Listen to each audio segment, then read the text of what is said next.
Greetings and salutations, everybody. Live, eventually, from the Blue Cheese Room here on the dark side of the moon. This is Oblivion Unchained, Season 2, Episode 5. We had some slight issues getting started. I know you guys have been waiting about a half an hour. That's fine. Everything's fine. Blame Microsoft, as usual. That's what we can do, is blame Microsoft. I have a big spot in my glasses? I can't see anything. As usual, I'm the Loophole King. I'm your DM for today and every day. But we are going to go ahead and jump right in with introductions. Robert, lead us off today. Hello, I'm Robert. I play Leon, the lean-in fighter. Ready to get back into it. Sai. You're muted. Hi, I'm Sai. I'm playing Ember Hemlock, and I've just noticed on the PC sheets that listed under friends is the name Crymash, which needs to be changed immediately. You're not supposed to be able to see those. Get out of there. I had to give you extra permissions so I could see if I could get you in there. Stay out of there. You know where you're allowed to be. Speaking of permissions, I don't have permission to Leon. Are you serious? Yeah. I'll fucking stab you. No, it's true. Get to the code. It's alright, I have the sheet memory. Owner. Let's go to make sure everybody can no, nobody owns their own shit today. Why would they? Because today is one of those. Alright, I'm going to put everybody's token out on the board. Please tell me if you can move your shit. Yes, I am good now. I'm good now. You can move your token? You can move your move your token, Manam. I'm going to see it. I'm going to see it move. Can I also point out that for the first time in recorded play, when I opened my character sheet, my armor class was actually correct. Thank you. Look it up. Yeah, thank you for the guys. I don't know if you notice on the left hand side on our sheet, on our little taskbar toolbar up there, you may see an additional box at the top next to the little person. Do you see one or not? Yeah. No, at the bottom. I see one at the bottom. Yeah.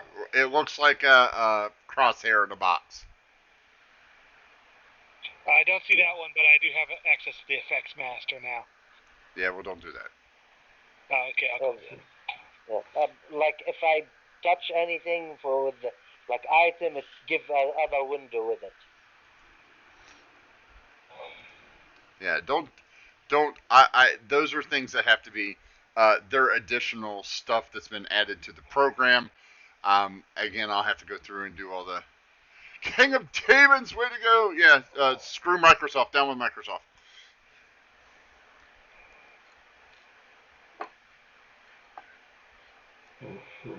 I can draw now. Yes, you shouldn't. Yes, you can draw now. Stop. Okay.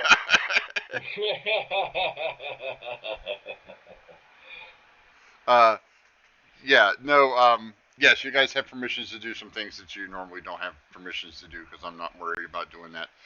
Manam, you introduced yourself already?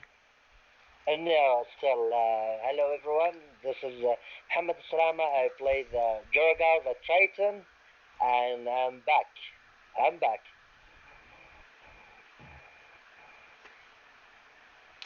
Alright, when we last left our intrepid heroes, they were... You can't hear Leon or Orient, by the way. Oh, no. Really? Can't really hear them. Hold on a second. I will adjust their volume appropriately.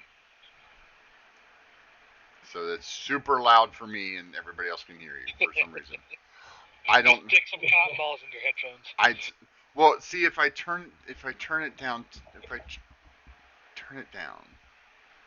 Now try to say something. Oh, okay. Can That's hear me? okay. That's better. Oh, I have another knob on the other side of my headset. I never used it. It's always been all the way up. That's for you guys. This one is for me and all the other sounds. Haha. Look at me learning shit today. Hey, Yeah. Now you guys can talk as loud as you want. great. All right. Now say some more. King, how do they sound, buddy? Hello, can you hear us? 1, 2, 3. Can you hear me? He's saying nothing. Me? Ah, That's weird. Try. He can. Yep. Ask Rick if he Okay. can hear you. I assume you can hear me, right? Yeah, I can hear him. Right. He says it sounds like you guys are underwater. Really? Like I can No, hear it's Leon. they both sound perfectly fine to me. Thank you. Manam seems a little low to me, but Give me a second. Let me check which like. How do I know like which server I am or which country I put my server out? I have no idea. Okay. yeah, I don't think it's a Discord issue. I think it's the OBS on Eric's end. Oh. Hey. Yeah, I've got you guys turned all the way up on Discord.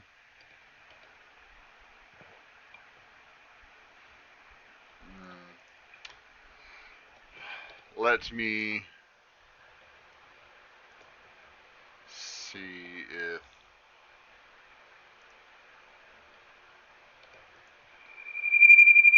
Oh, okay, there's that. Found that. Let's not find that again. Yeah. Sorry.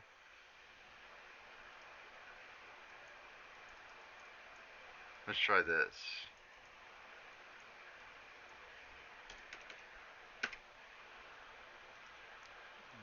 Prepare yourselves. Okay. Good. Nothing exploded.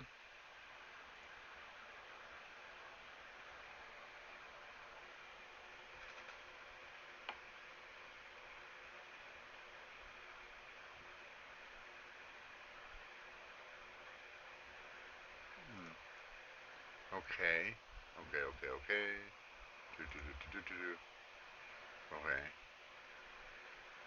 Why don't you guys talk? Hello, test 1, 2, 3. Hello. Hey yo. We're very quiet. Save stream mode and Discord? I have no idea.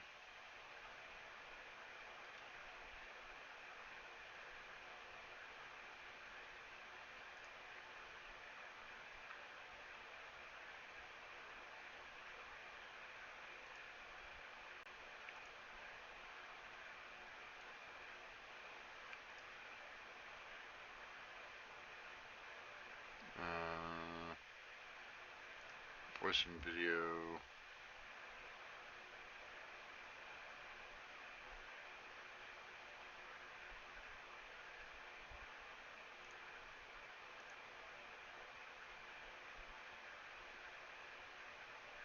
Streamer mode.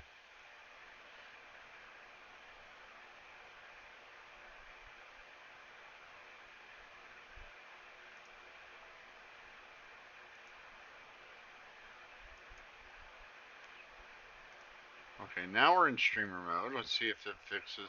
Is it better?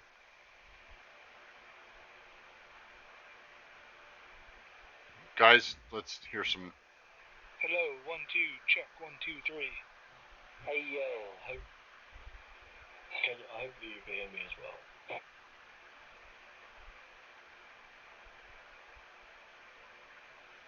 Yeah, I've got them turned all the way up. It says it's better.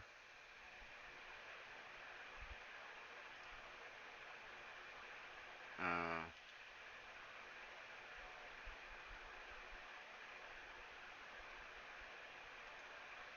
Let me see if.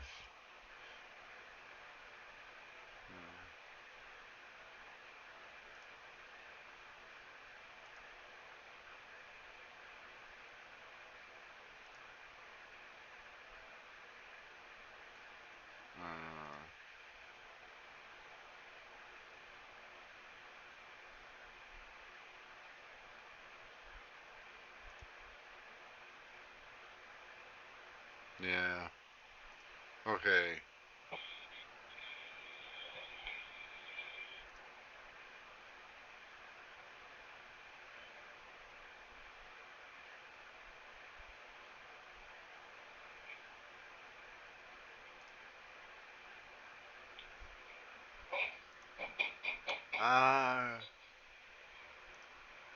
Enable quality of service high packet priority.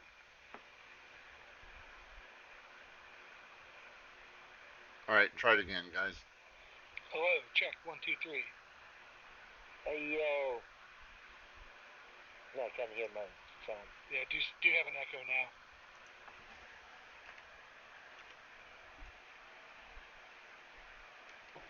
Can you hear me at all? Yeah, we can hear you. Okay. Yeah, I hear you. I hear you fine.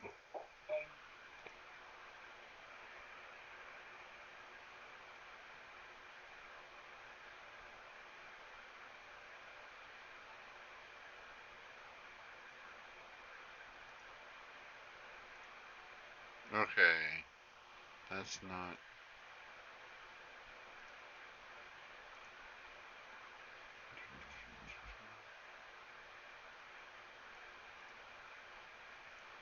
Okay. That didn't do anything either. What the ever loving.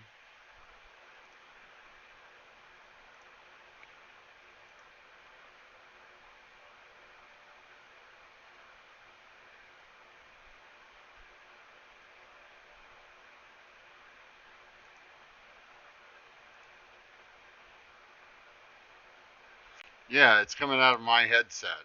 It's for some reason it's they when OBS updated for some stupid reason it switched it from one thing to the other and now I can't get it back.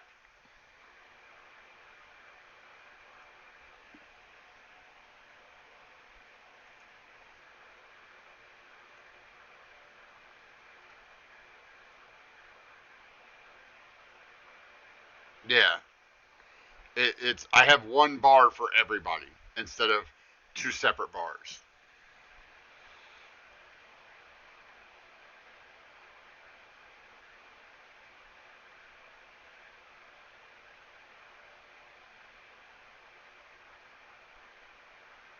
Yeah, I know. That's why I said there's no way to. I don't know why it did it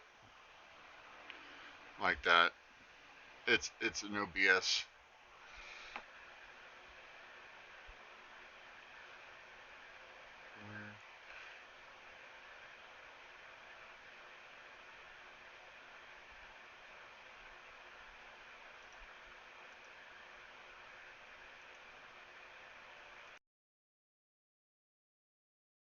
Yep. See, that's what that does.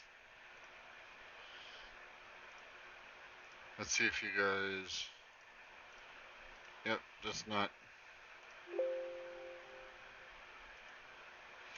Yep, not helping. All right. Well, we're just going to continue on about our day because this is not. I will have to go through and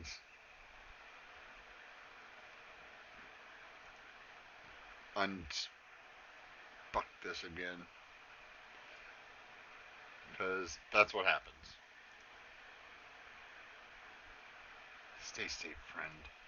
All right. All right. All right. So you guys have back to the stream. 45 minutes. Thanks, King. Uh, so we are going to go ahead and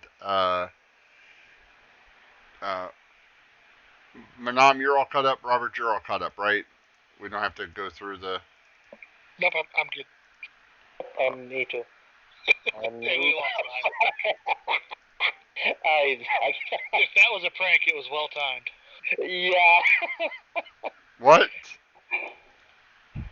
We lost I'm Sai. terribly. I My Discord being fast. That's hilarious. Oh god, that's hilarious.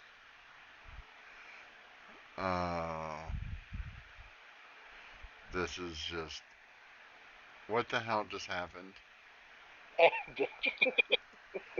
I'm fucking just. I'm losing my shit, dude.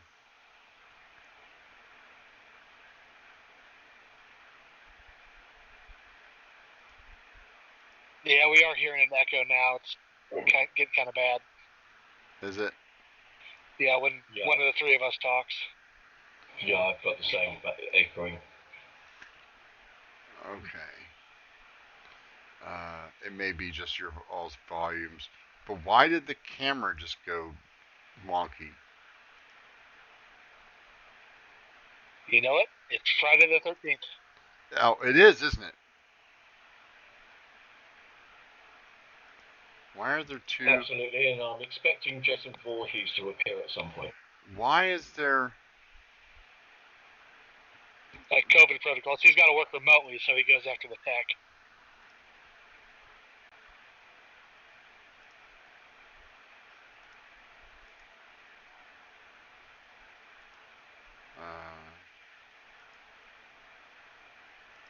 Okay, there's Manams, or there's the. Why did it? It's.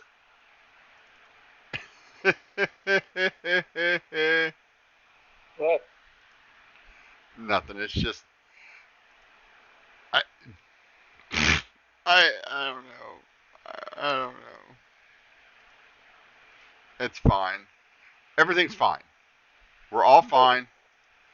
Only one of you talk at a time. That's all I want. Do you still get the echo? Check. Yeah, we're still. Yeah. All right. Hold on a second. Let me turn your all's volume back down out of like the stratosphere here, and then go to here. Go to voice and video, and I will turn off my noise suppression. I will turn on the echo cancellation, and that. Can you hear me? Yeah, I hear you. And the echo's now gone. Yeah, because that's much better. I turned on echo cancellation for me, That's working. which is dumb because that should have no. Why is?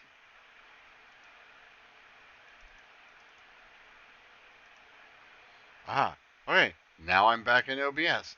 Awesome. What is what is going on with this thing? Okay. Fuck. All right, let's get to killing some stuff. So, when we left, Orient, Jorgal had just finished having his long conversation with Jacinda or Lucinda or Betty or whatever her name is. I get this. Agatha. And are you making your way back to the ship where the rest of the party is going to meet you? The rest of the party had just had a brilliant dinner with a nice gentleman, and he had decided, he had given Ember a list of things that she could trade for the item that you all need. Correct? Correct. I have on my list Indeed. a Claw from a Dragon, Book of Sorcerer's Compendium, a Carbuncle, or the Hammer of the Frost King. Ah. Um, there was yes. Those were the things that you recognized off the top of your head, and were uh, readily available for you to understand. There is more on the list. As soon as I find my list. Where's my list?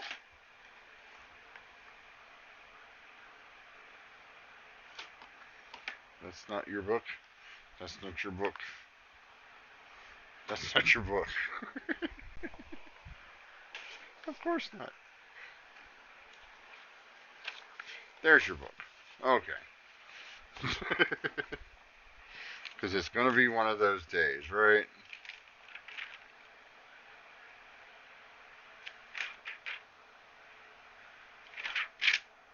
Okay.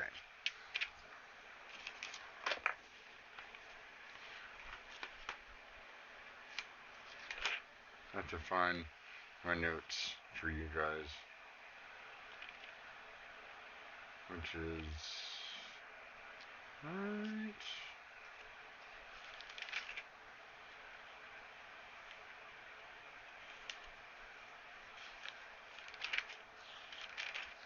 Aha.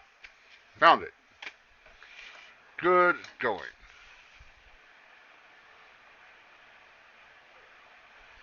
Alright, so Mr. Philbils gave you this list. Echo, you know that you could probably spend some time in the library here, probably.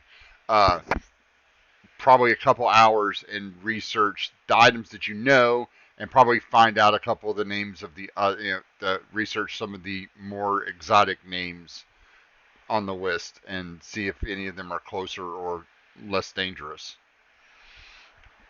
But it would take some time.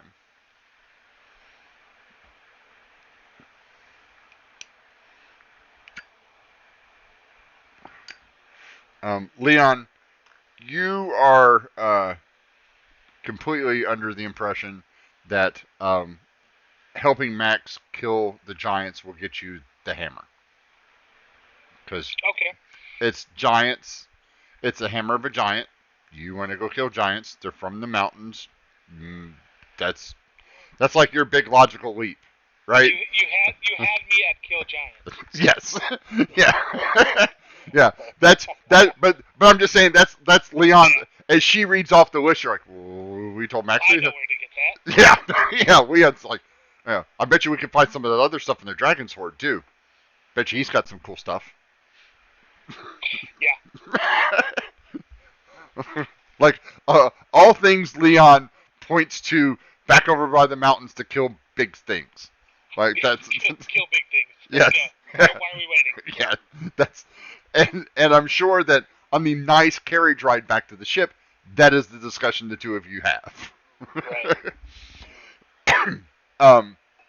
You guys arrive at the ship at the same time as Jorah gets out of another carriage. You guys basically kind of pull up in front of each other and exit.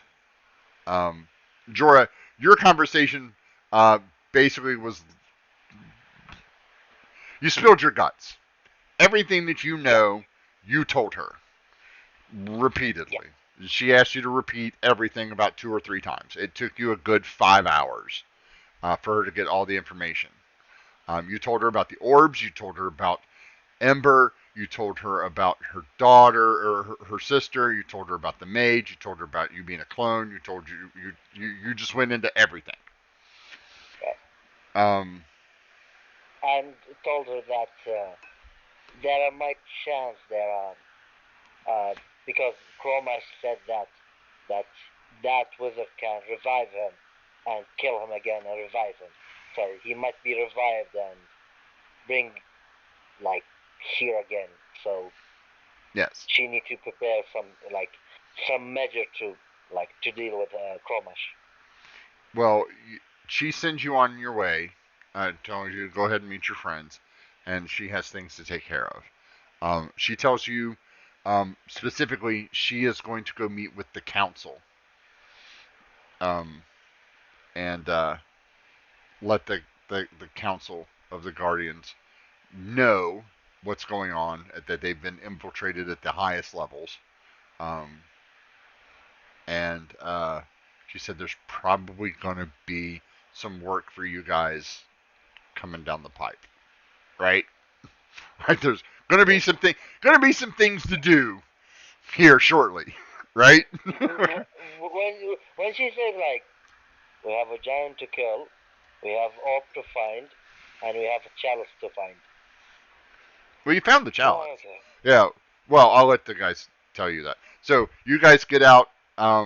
We hand wave that a little bit, and now you guys, the three of you are now, or the four of you are now, heading back towards the ship to take your long rest because it's been a tiring day.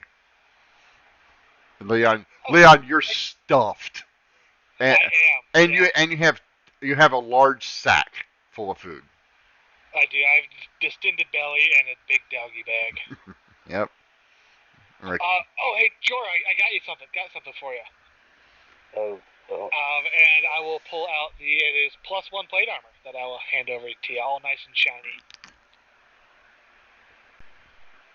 Magical plate. Yeah, here you go, magical plate armor. Like, the moment he give it to me, how heavy it is? Oh, it's heavy. It's plate armor. Because I am wearing a plate armor, but it's light. All pieces combined is 65 pounds. Like holding the pieces and hitting the pieces together. Like, I'm much grateful for you, Leon. It clink a lot, but I like thinking where to keep it. So I'll return to Ember and tell her, can I put it in a bag of holding? No, it will not fit in the bag of holding, and it's too large. Sai, I'm not hearing you at least, Sai. We cannot hear you, Sai. Nope, we cannot hear you. One tech problem after another. Yeah.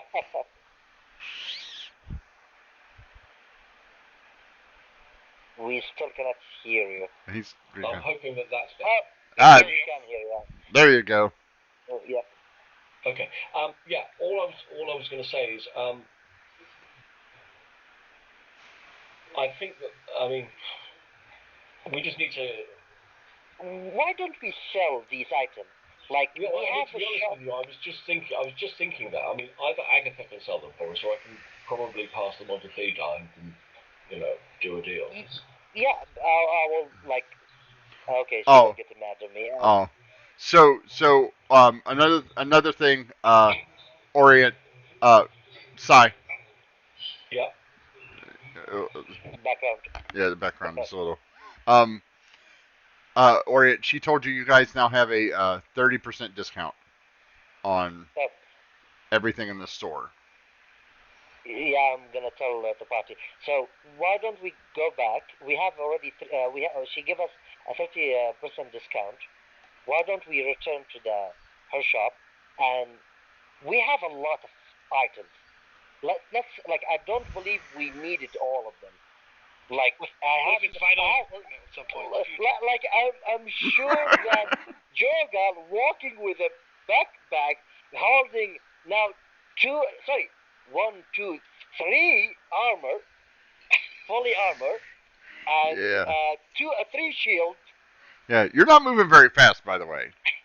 Yeah, like even I have a good sense, but I think I have to. You're moving at half speed at the moment. So yes, I'm gonna return to the Agatha's shop. Tomorrow. Yeah, it's dark. We can swing by in the morning. Yeah, I think she already have enough. But I hope I found her next day because she said she is going. Oh no, she left.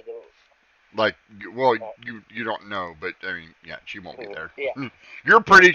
You're almost 100% positive she's not going to be there in the morning. Yeah. So tomorrow she will be not there, but we can find someone else. We're gonna sell these items. I will ask Leon again. this long sword, it's called Long of Flame Tongue Longsword. Do you wish to sell it? I'll keep it.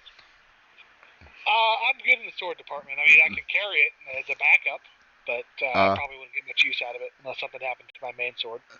Did you had that identified? You know what it does, don't you, Madame? Yeah, the flame sword, yes. Okay. Yeah, the flame tongue, yes, we do. Yeah, no, you identified it. You know what it does now, right? It's 3. It does an extra 3d6 fire damage. 2d6. Yeah, no, it's a really 2d6. nice sword, but like, Yeah. Yep. I am never going to use it, ever. And even for me, like I am like even if I am holding a shield, but I still am using a dagger. But why? Because the dagger is a lot better. But you could use both. You could use the sword and the dagger. Get rid of the shield somehow. Maybe. Wait, Eventually. wait. Like you can put it on your back. You can put it on your back. Can I dual wielding Yeah. dagger and a sword? Really? Yeah. You can dual wield a dagger and a longsword, but you need to take a certain feat in order to be able to use a longsword because it's a non-finesse weapon. No. It's not light. No, it's not light. It's not light, that's the Yes. problem. Okay, well in which case, no. Yeah. You can't dual wield a longsword for something else. Although you should be able to wield a longsword with a mancosher or an off-hand dagger. But Yeah. Well, he can use. Well, so here's the thing. He can use the longsword, and then, in big stand-up fights, and if he wants to be sneaky, he can use. He can find himself a finesse weapon until he acquires another feat.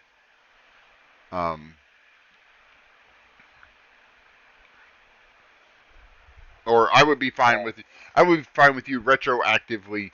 Do you have a fighting style? You didn't get one, did you? You don't get a fighting style. No, I don't get a fighting style.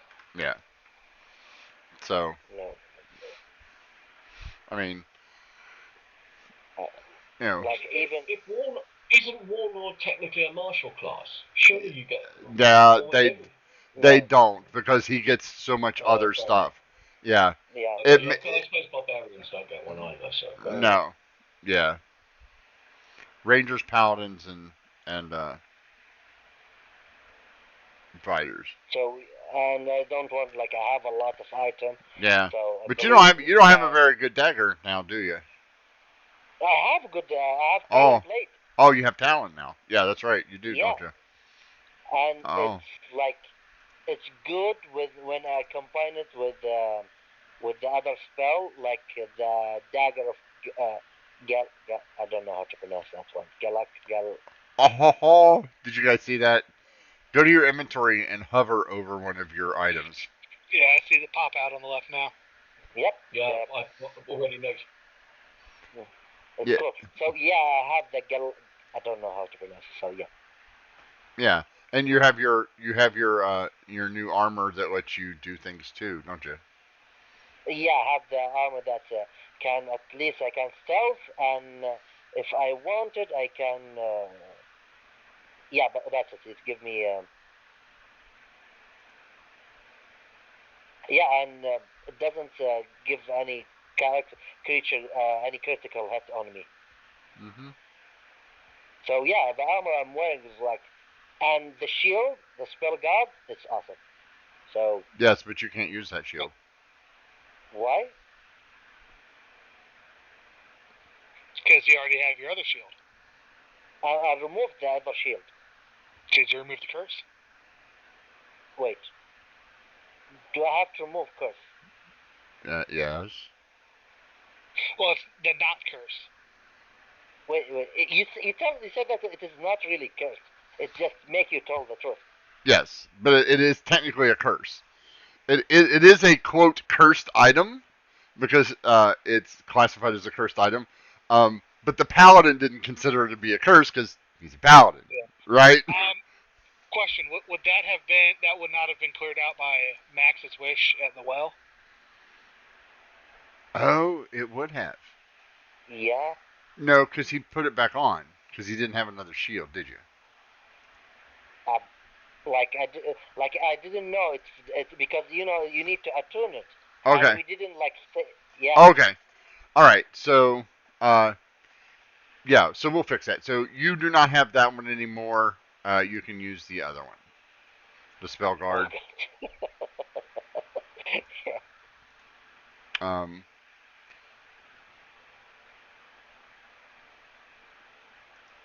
I have the shield of Agathis too. That's pretty badass. So you guys got a stack of loot. Um. Are you gonna tell? So you guys should probably tell Orient what happened at dinner. Yeah, so we found the chalice. It's owned by a little gnome in town, a rich guy. Cool dude. Okay. But he offered us he's not willing to sell it. He offered us a trade, however. He gave us a list of items he's having trouble procuring. And if we bring him one of those items, he'll give us the chalice. May I ask what kind of item? Just something really easy, just a claw from a dragon. That's the first one. Next one's something. Whoa. Yeah? A claw from a dragon. Did I get it right, Echo? A claw from a dragon?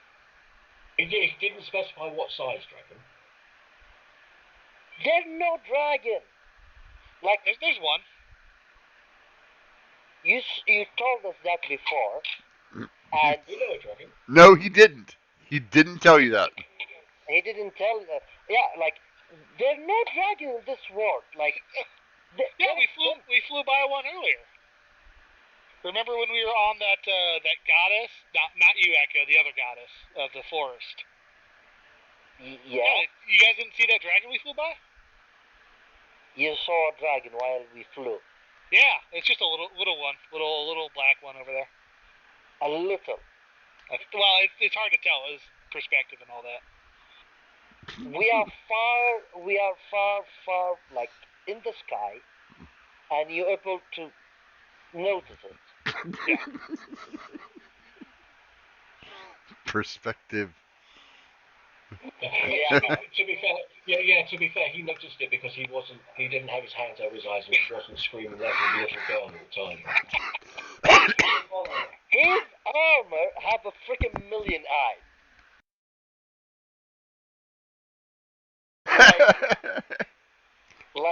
This is one enough, to say that, and here's a question. What do you think is he or she, the gnome? It's Mr. Fibbles. Mr. So, Mr. Fibbles, what did he tell you what he needs, the claw? We don't want to give him something that... No, he's just a collector. He just wants it to have it. Yeah, so he's trying to... He's a collector of rare and unusual and exotic items. He's bought a load of stuff off my brother before. Art items, rare porcelain, paintings, etc. He collects stuff, that's why he wants it.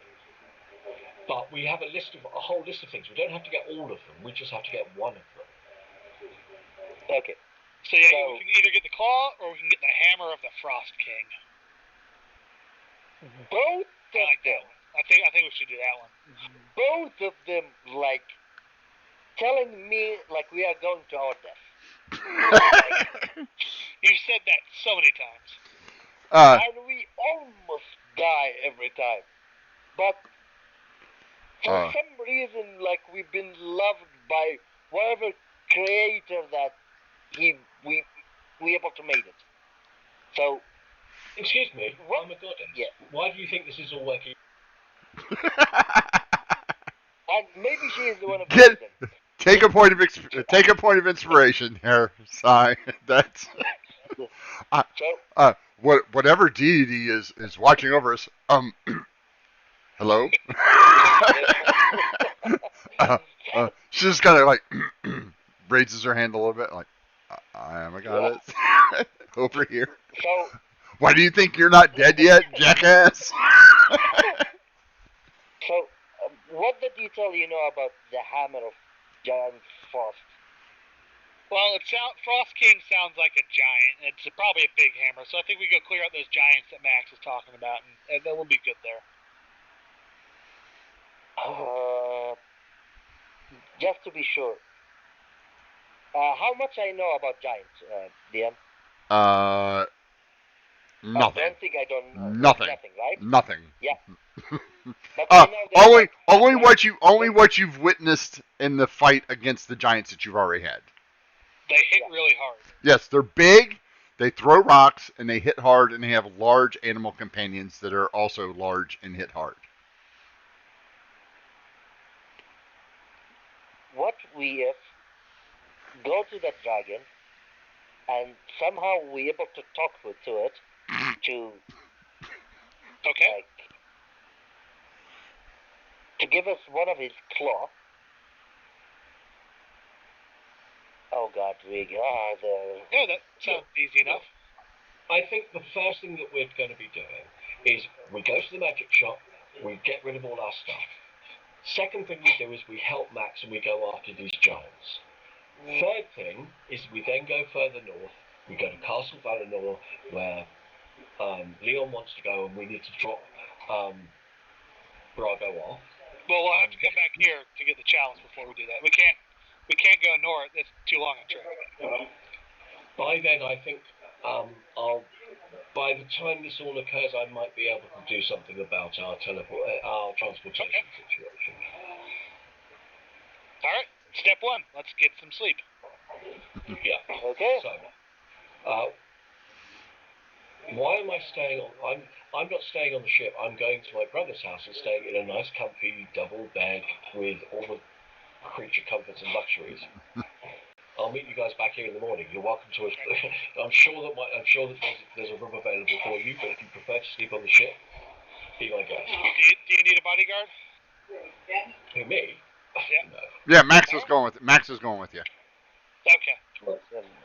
Max is going to in case you haven't noticed, Max has specifically said he's following the healer at all times. Yeah, he does. He has it printed on the goddess. Yes. Alright, no, Leon will stay on the ship. And we'll make arrangements to meet at the magic shop in the morning.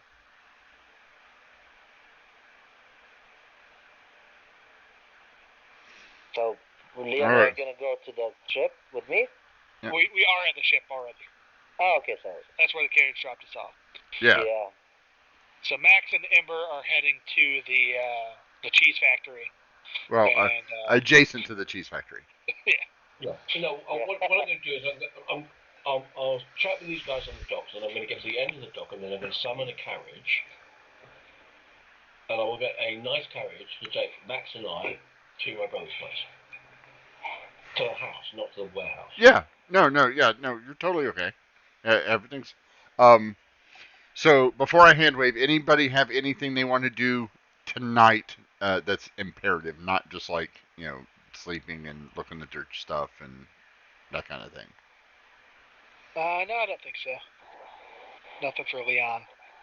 Me too. Sorry? No.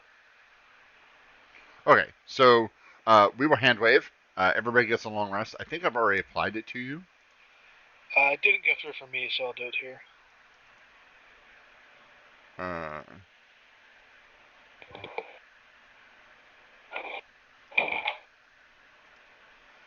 Long rest for you. Long rest for you. I took care of mine. Yeah. A long rest for Max. Alright, so everybody has their long rest. You all wake up in the morning. Excuse me. And have your breakfast of whatever you have. And you guys meet up at the magic shop. Who's in the front of the magic shop?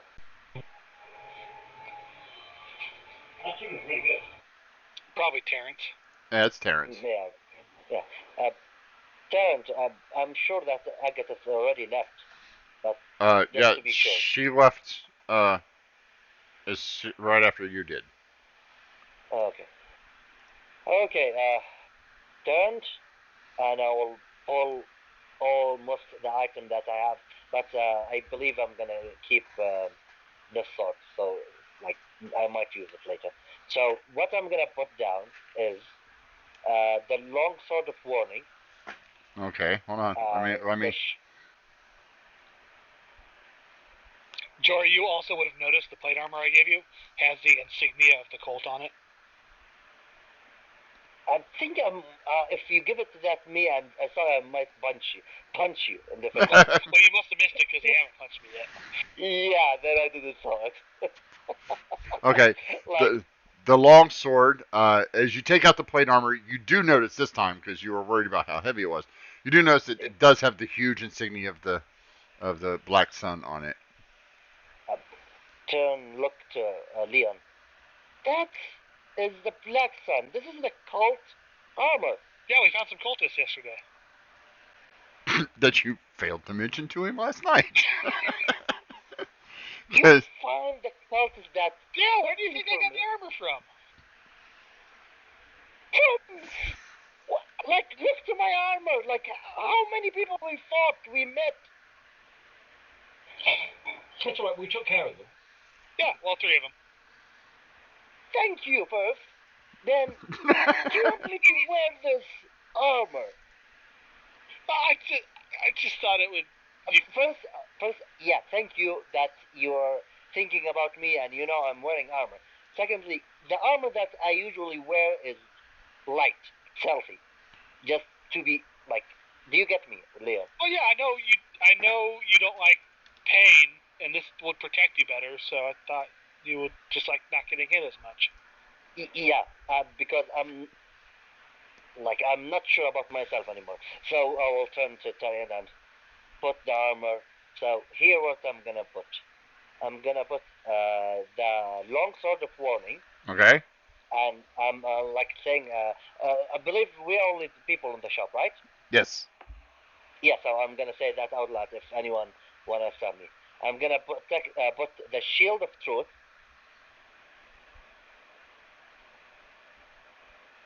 Okay. And I'm gonna put cloak of protection. Oh. I'm gonna put that dark wood breastplate.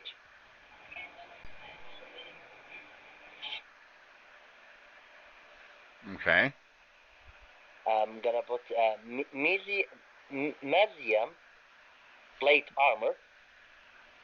Museum plate. You guys got a lot of plate mail. No, wait. No, I apologize. This Mesium, that's what I wanted. I'm gonna put. Oh. Wait, which one? Which one? The one have stuff? Both of them? No. The Mizium plate. The Mizium plate is a heavy too. It's the armor of it's the thing I can't remember the name off the top of my head. Oh, okay. Yeah, Mizium, the one who you cannot be crit. Right. And okay. The so, Centera, yeah, the Centera, the armor of wrath is what you want. Oh yeah, so yeah, I'm keeping after that. So I'm giving the medium armor plate. Okay. And the ring of Twilight. A ring of Twilight. How is Max loaded out? Could he use any of this stuff? Max could. Cloak of protection, maybe. Yeah, Max could definitely use the cloak of protection. Yeah, then I'm gonna give him the cloak of protection. I've got one as well. We have 2 cloaks, I think. Unless we have inventory duplicates. No, you do not. I don't have one? No, you don't have inventory duplicates. Okay, yeah, so we have 2 cloaks, so we can sell one and give one to Max. Oh, okay. Alright, yeah, so I'll give the one in my inventory to Max, so let's see if I can hand this over to him.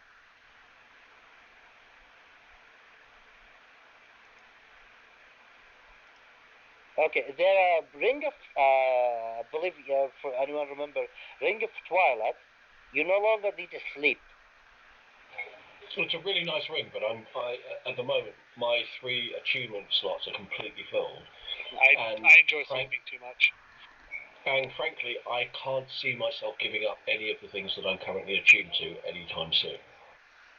Funny thing, this ring, like, I feel it is very good for Joragon. Like, for someone, like, I don't want, like, I want to keep watch all the time.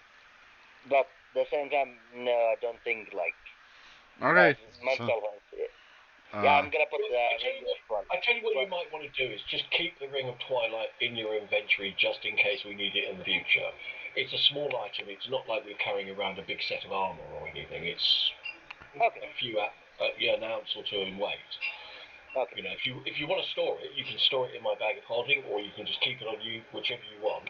All I'm saying is, it's a small thing. You might need it in the future. It's worth keeping just in case. Well, if you're attuned to it, you can see through magical darkness up to 60 feet.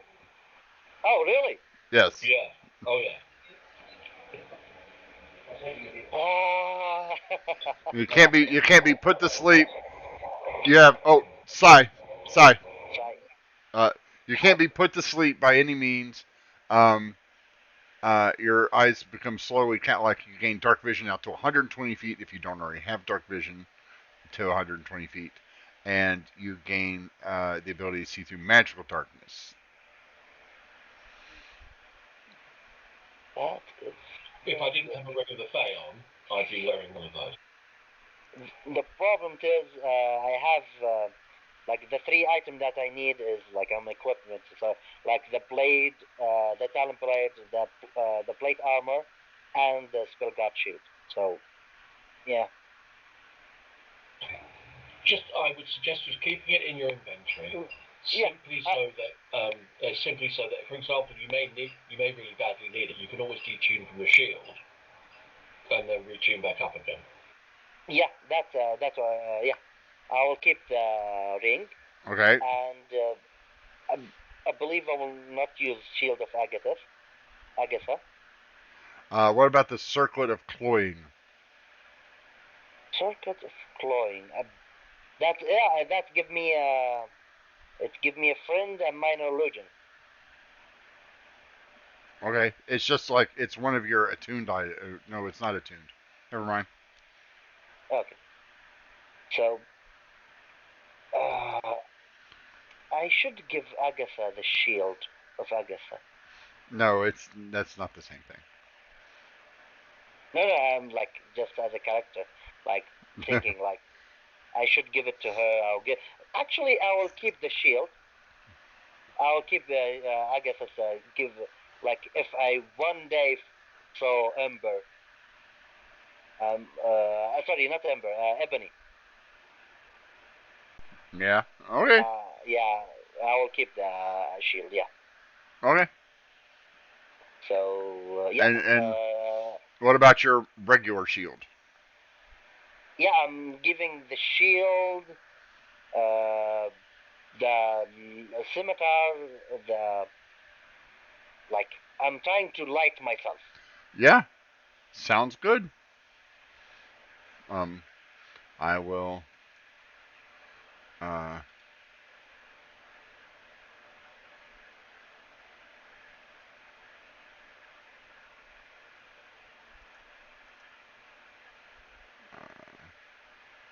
See, Adamantium plate.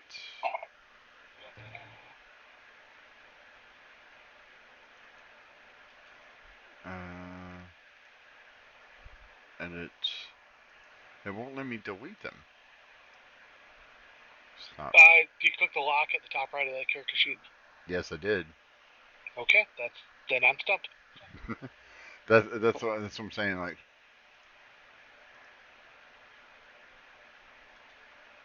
there it is.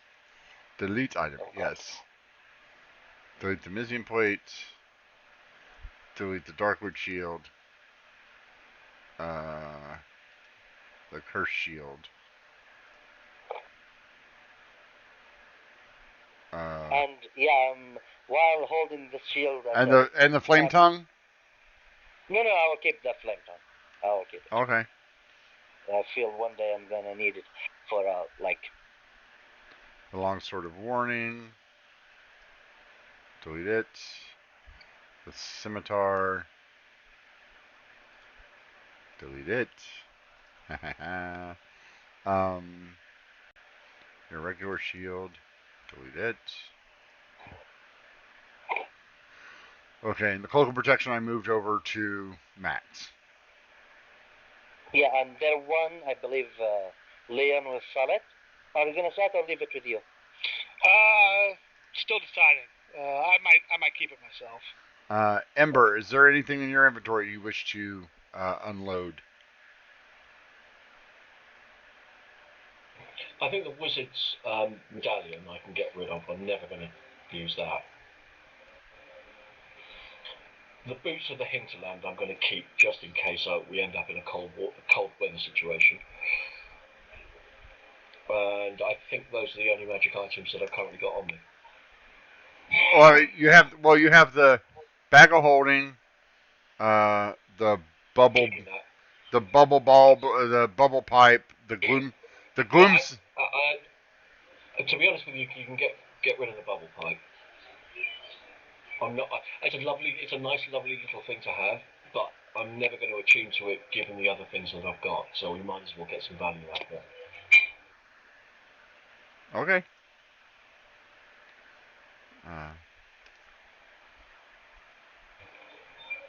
There's nothing that using one of its charges I can't do anyway. The only reason I had it was to save spell slots. And that's not a good enough reason to detune from anything else. Okay. And the medallion. Okay. And then we go to Leon. Leon, buddy. Yeah.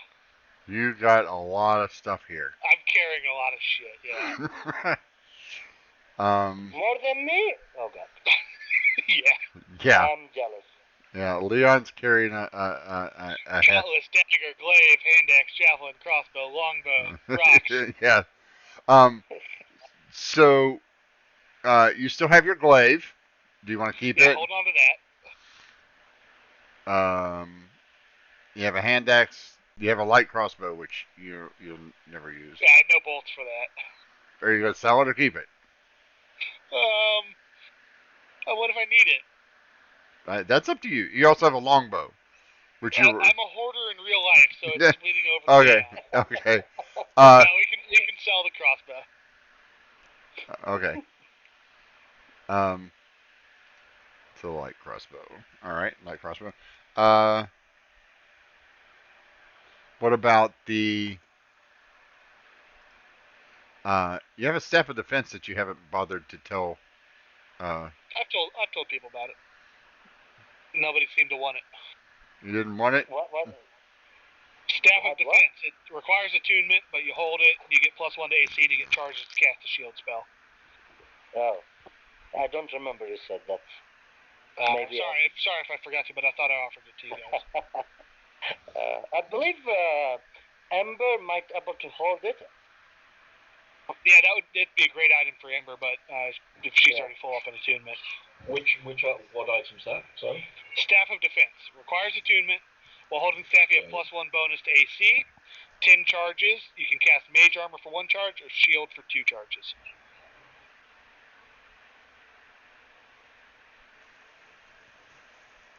You're muted.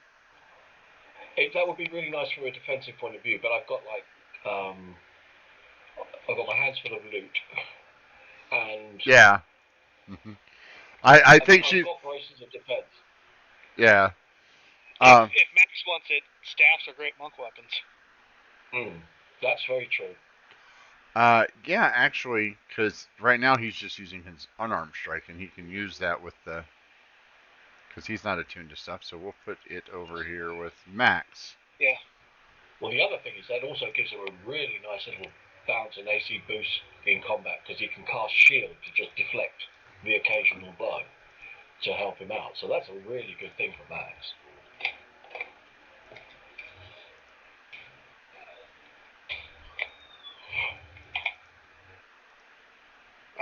And I'm going to switch my attunement from Belt of the Monkey to the Cloak of Protection, but I'm going to hold on to the belt. And then that leaves me with Gauntlets of Ogre Power and another Ring of Twilight.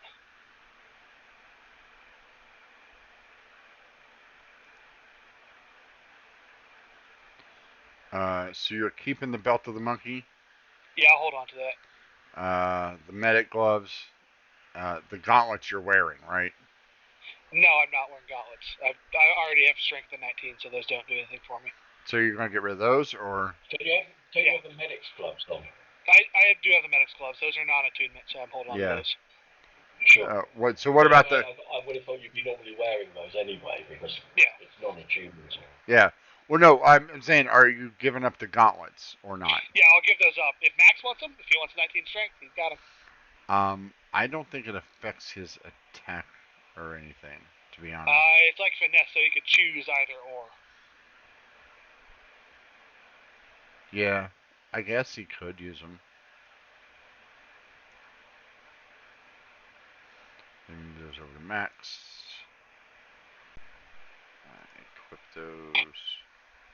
And then I have Ring of Twilight that I don't need. It's highly redundant with my armor.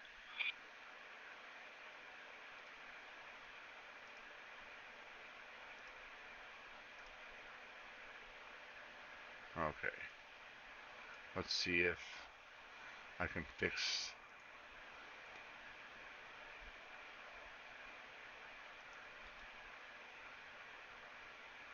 this.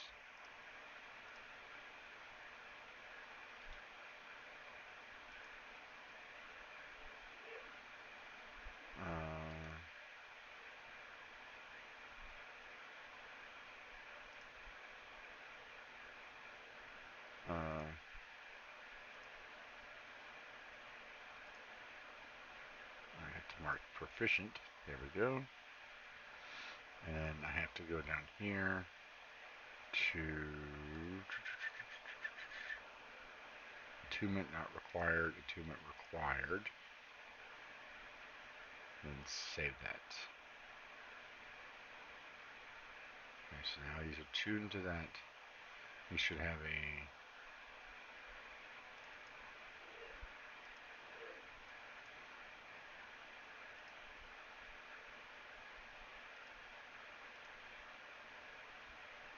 yeah, it's not letting me adjust his where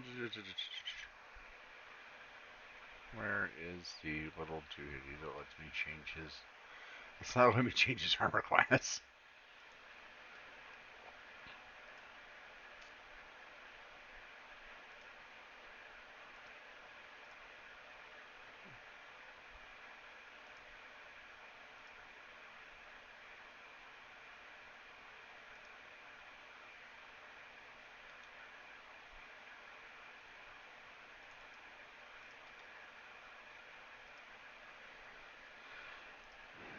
Details attunement required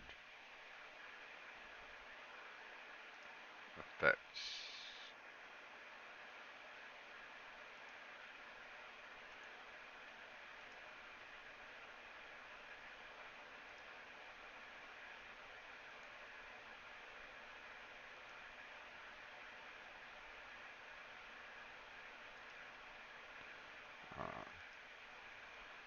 Let's make his strength. Oh, that's not right. Made his strength of 191. By the way, you get plus if your strength is 191, you get a plus 90 to. Nice. Yeah, can I get those gauntlets back? Okay, and then the armor class thing. Let me see if I can't go to a different sheet here.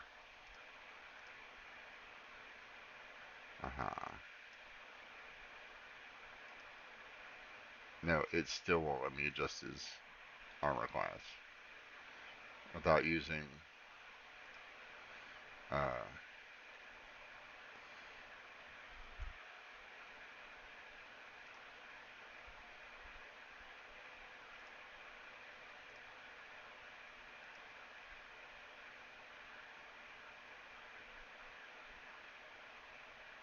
let's see here, monk armor. And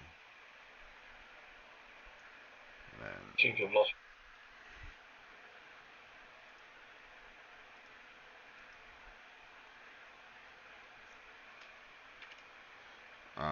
plus, so he gets plus 2 to that, right? 10 plus his dex Can you plus hear me? his wisdom. So, Yeah, qu- I can. question, Rick. Ebony Claw Dagger. What about it? It's still in my inventory. It is crumbled or still empty? Like, just a dagger? It's just a dagger. Ah, okay, so I'll keep it.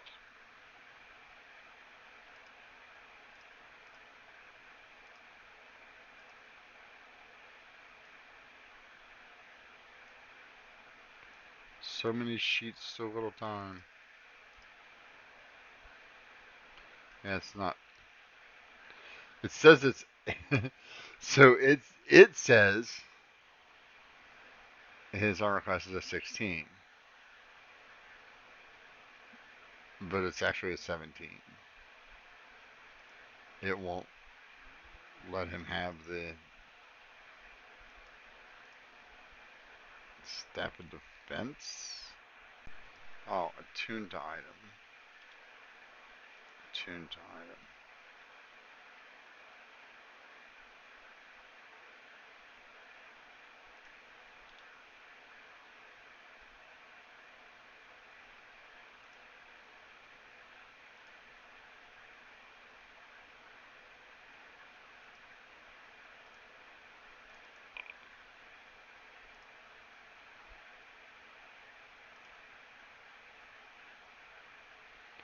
It gave him all his bonuses for that.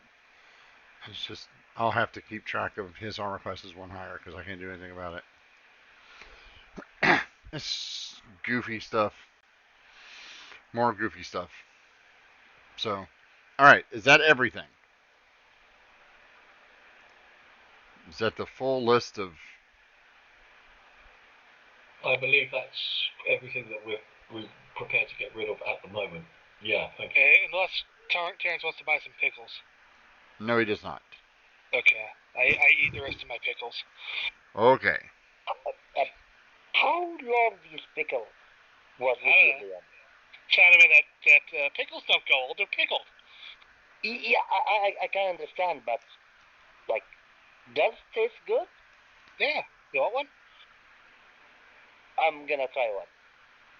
There you go. It's just a pickle. I'm just going to be off camera for 2 seconds, Becky. Sure.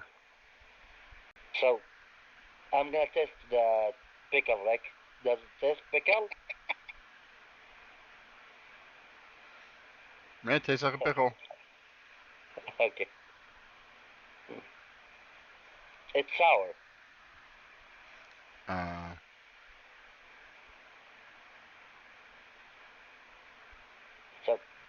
So, Just Becky, to, that's lightened a bit there. just to remember, Liam, where did you get this pickle before? Like, You remember that city that burnt down? That town that burnt down because of the giants? yeah, I remember that. Yeah, I was in there. Oh, okay. It wasn't long time. Well, put it this way, you might be eating it, but I'm certainly not. Well, sometime I need to test my luck with Liam. So I'll see if I can get. Oh, not about luck. Like, I want to understand what he's doing. So I think this is normal.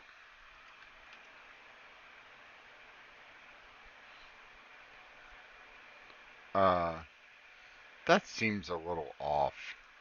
I don't think there's any way that that's that expensive. I'm gonna. It's saying that a weapon of warning is worth 50,000, but a Okay, cool. We'll take it. but a dwarven thrower is only 10. Yeah, there's really no good resources out there for magic item prices. Well, it's the same magic item prices, but sometimes they don't. Yeah, sometimes they're not sane. Yeah. Yeah, what he said.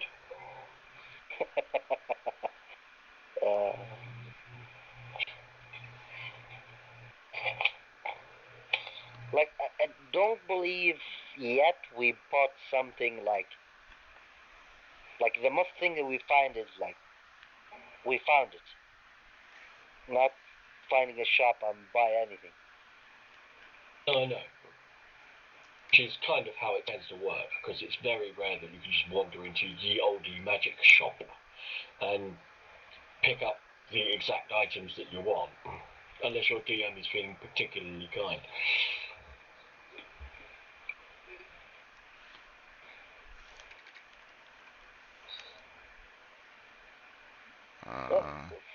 For me, I feel like with Rekis, I feel it's rewarding. Like after he almost killed us multiple times. Like What? okay, guys, What? I almost killed you multiple times. Screw you, and this is the gift item. Here, have a few goodies. Yeah, take all these.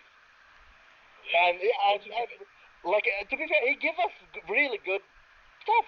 Yeah, but I mean, also to be fair, he was using all of those items against us in the fight.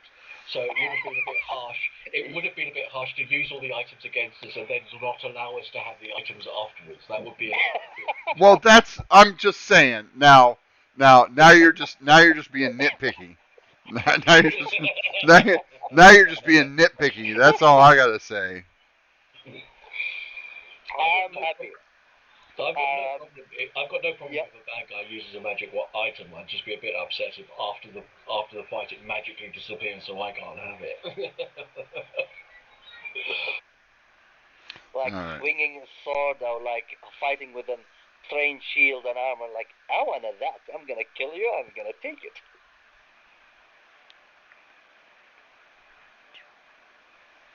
Sorry, I'm doing math. 7, 8, 9, 10, 13, 14.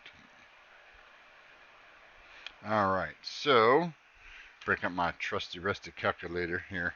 So because while I can do the math, I don't want to take forever to do the math.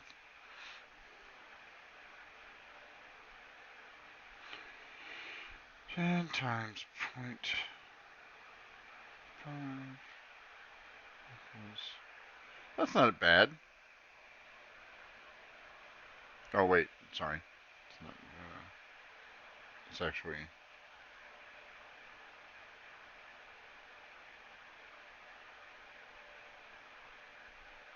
Of like more than 100,000 gold. No, not even close. Not even close. Wait, I'm gonna wanna buy just a farm. Okay, so he tells you that you guys spend. It's probably about 2 hours of him going through this stuff while you guys are pulling stuff out, and he's like, "Oh, okay." So he takes 10 minutes, casts Identify on it, checks the prices of what they have, what it's listed for, the normal stuff. The generic stuff, he's just like, kind of puts it up, just kind of like chucks it over behind the counter. Right? Like, they may have it enchanted later, right? And then he does some math and then pulls it out and goes, okay. So, I can offer you 9,302 gold.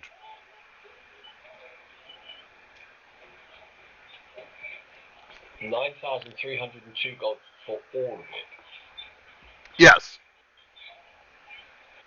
Oh, I'm sure that we can do a little better than that. After all, we are favoured customers from Agatha and have got 30% discount. Yeah. Well, yeah, that's 30%. That's 30% discount when you're buying stuff. And I gave you the friends and family plan on trade-ins, which was an extra 10% on the trade-ins. You're a good guy, Tim. Anybody ever tell you that? I'm not a lot, not really. Like I try. I try. Well, I appreciate you. Well, I appreciate you too. But I can't give you any more than that. You can check out my math. And he turns the paper around. He's talking to Echo and turns around. Leon will check the math. Okay, give me an intelligence check, Leon. Are you sure you want to be doing the math checking, my dear? Yes. Looks good. Leon, I need you to roll me percent. Choose high or low. Oh, actually, Manam, choose high or low. I wasn't going on? Okay, Robert, roll me a percentile dice. Oh, okay. So, yeah, it looks about right. You Yeah, you we're good here, Echo. you think he probably overpaid a little bit, but not more than 100 or 200 gold. Nothing, Okay. not a huge discrepancy. Math checked out. Can I check? I'm not that good, but I will try. Sure, intelligence check. Just yeah. So 19. Yeah, his math checks out. He gave you I told you. he gave you 65% of each item's worth.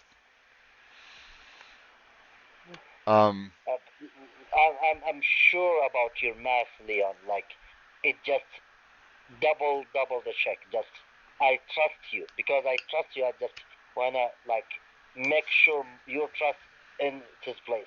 So this is the reason I did that. yeah. Are you gonna tell Echo? Are you gonna take a look at the numbers since Ig and Ook have already? Your accountants have verified the numbers for you. Do you trust either one of these guys, Echo?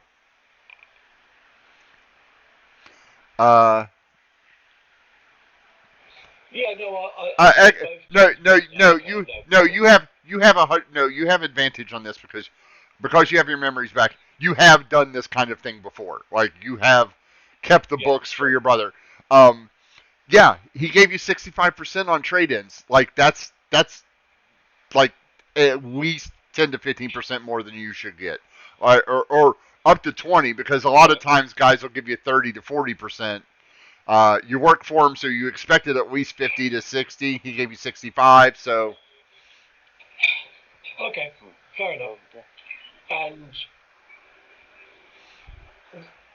Because you guys, because you in store. what kind of stuff? What are you looking for? You're looking for clothes, armor, weapons, miscellaneous magical doodads, super powered magical doodads, or do you want? Well, Do you have? There is a particular type of cloak that I'm looking for, Okay. and I have some magical braces which I would be prepared to trade in as part of the deal. What are you looking for? A cloak of displacement. Oh, yeah, we have one of those. Okay. And how much is the cost of that? With your discount, Yeah. let's see. It's 18. And the trade. Oh, hold on. I'm just gonna. The base price is 48,000. With a 30% discount. Yes, that's 18,000 off.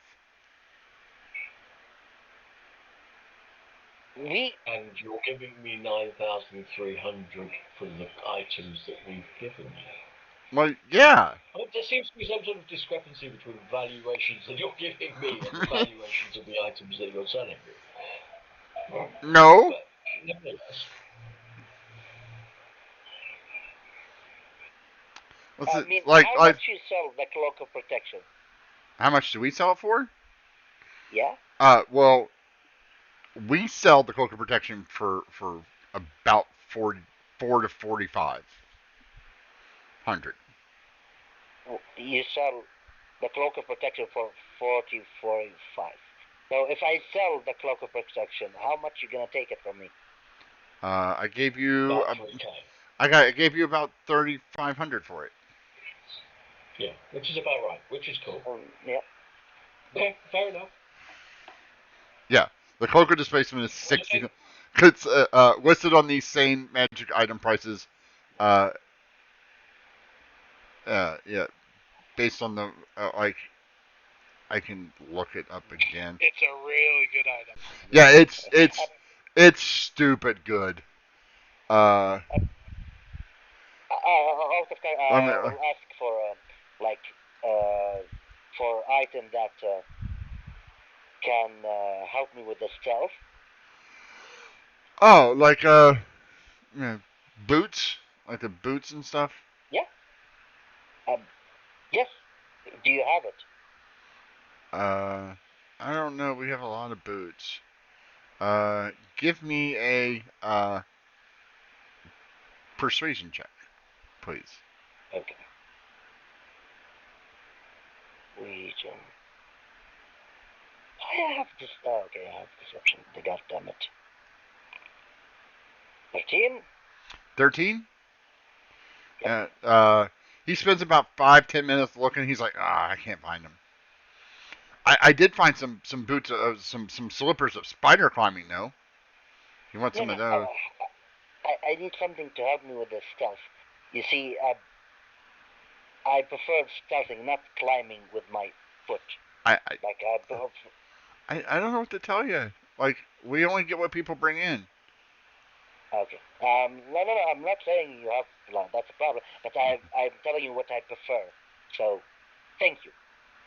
Yeah, I got those kind of slippers. I got a cloak.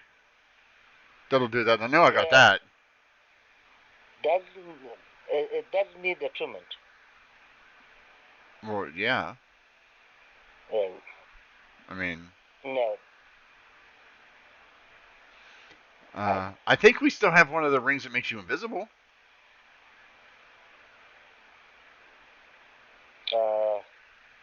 That need attunement. Yeah. Yep. I need something you have without attunement. I already Oh. full of items. Oh, you're like, oh, so you want one of those things. We got potions. Potions are fairly cheap. How about some face paint for camouflage? Ooh. Yes. No. Okay. Well, we have face paint, but it's not for camouflage. That would make him stealthier, though. I don't think he wants to put these on his face. He's sure I don't want to do that. So if you don't have that, so I have potions. No, I don't like to drink a lot of weird stuff. What weird stuff? Weird stuff. Isn't the potion? He points to the giant stack of crap you guys just brought him. You have all of this, and you're worried about drinking a potion that was made by a certified herbalist? Yeah. No. He's not right. He's overly cautious. It's a quirk. That's beyond overly cautious. That's just crazy. Okay, he's paranoid. Yes. I want to say in front of him that he's paranoid. To the point of handicapping all of us. It's not whether or not you're paranoid, it's whether or not you're paranoid enough. Jorah's not. First of all, it's not paranoid if they are out to get you. Yes. I'm just worried. That's it. And worried.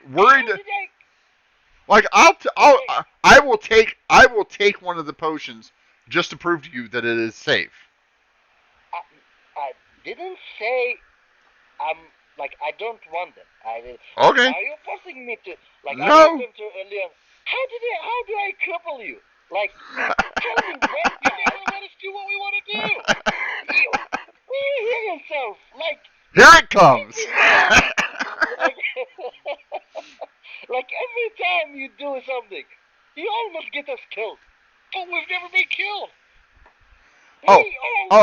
Hey! If you don't want to drink anything, how about sprinkling dust on yourself? No, last thing I remember, I think Amber, she had something like similar like that. Okay, that's fine. That's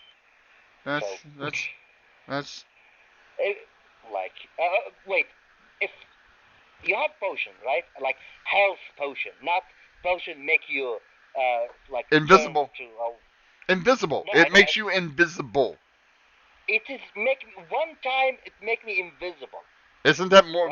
Isn't that about what you need? I can do that. Actually, I Oh. no longer can do that. God damn it. So what about the? Well, he's debating on whether or not he wants to get something. What do you guys? I mean, I know you want the cloak, but I can't just give it to you. I'm sorry. I appreciate that, but 48 grand is a lot of money. So Yep. Yeah. What about you? What about you, buddy? Leon, what you looking for? Do you have anything that I can use to make somebody else float? Just a little bit. Doesn't have to be up for a long time. Somebody else float. Yeah, or levitate, or just rise up off the ground for a second or two.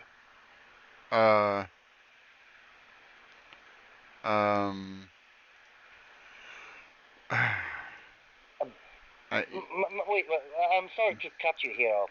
You didn't say, like, I want a potion make me or make, like, you specific said someone else. I have. We're gonna use it. I have some horseshoes that you can make horses or other hooved creatures float. Okay, I don't think those would work, but thanks for the try. Maybe if I get a horse and a brave horse, I can try those.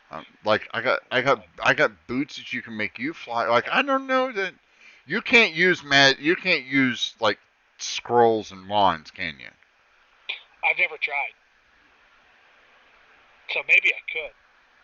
Actually, I think I have tried. You have tried. Yeah, no, I can't. That's all right. There's a long shot.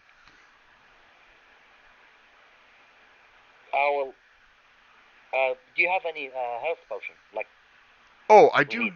I do have something, and he pulls out this small little figurine of a little black fly, and he sets it down. He goes, "Now that could do what you want.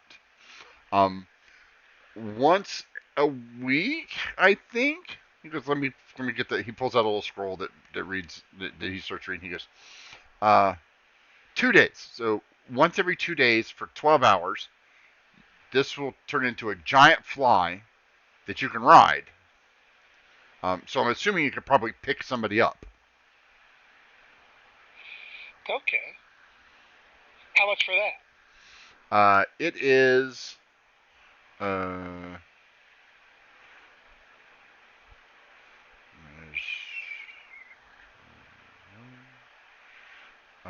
$4,900. It's a little pricey. What's my cut of the 9,000 that we got? How are we breaking that up? That's up to you guys. Yeah, I'm asking the others. I would be more than happy to give you $5,000 and say, if you want it, you can buy it. Do you have $5,000 to give? We've got 9,000.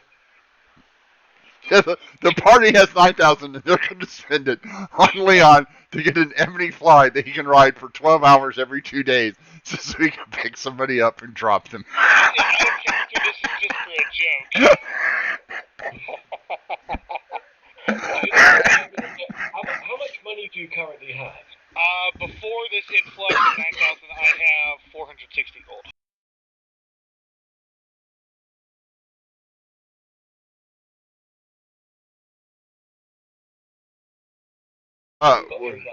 You got 3,500. Yeah, you got. If you want me to lend you or give you another 1,500 so that you can buy the ebony fly, I have no problem with doing that. Let me look at the ebony fly real quick. Make sure I can ride that. Is it small creatures or medium creatures? It says. Medium. It says it becomes a giant fly for 12 hours and can be ridden as a mount. Okay. Yeah, sure. If we're willing to do that, I'll spend all my money and then some of yours on that. Just to make sure, you're good with that, Leon. Can you, because, how to say it? Like, to put it three-way, just to make sure I put my gold in right and give it Okay. you.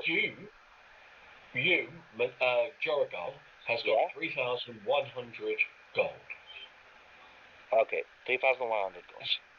That's your 1/3 share of the 9,300. Okay, so how much I give Leon now? You don't have to give him anything. I'm going to sort him out. Oh, okay. All right, Leon. After getting my share of the 9,000 plus the gold I have on hand, I can pay 3,565 towards that. So what was the cost of the fly? No, dude, keep 65 of it. Okay, I'll So keep you're putting 65. 3,000.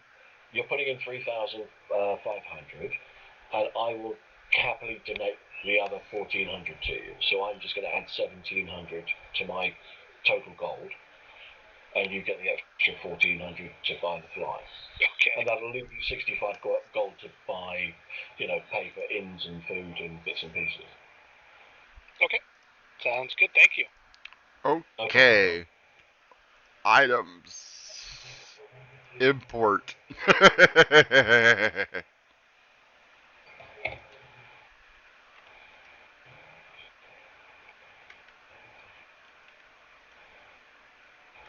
I'm not spending the gold on anything anyway. The next thing I'd like you to go out and go out and buy is some very expensive jewellery.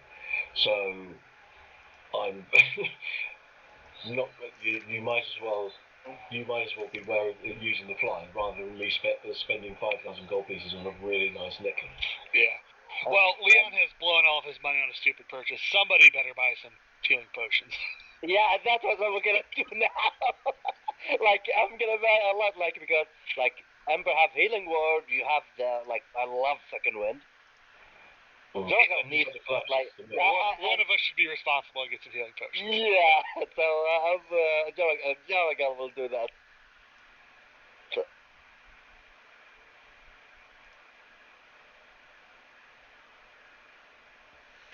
You should now have an ebony fly in your ebony fly. figurine of wondrous power. Ebony fly. Yep, I see it. It's friendly to you and your companions.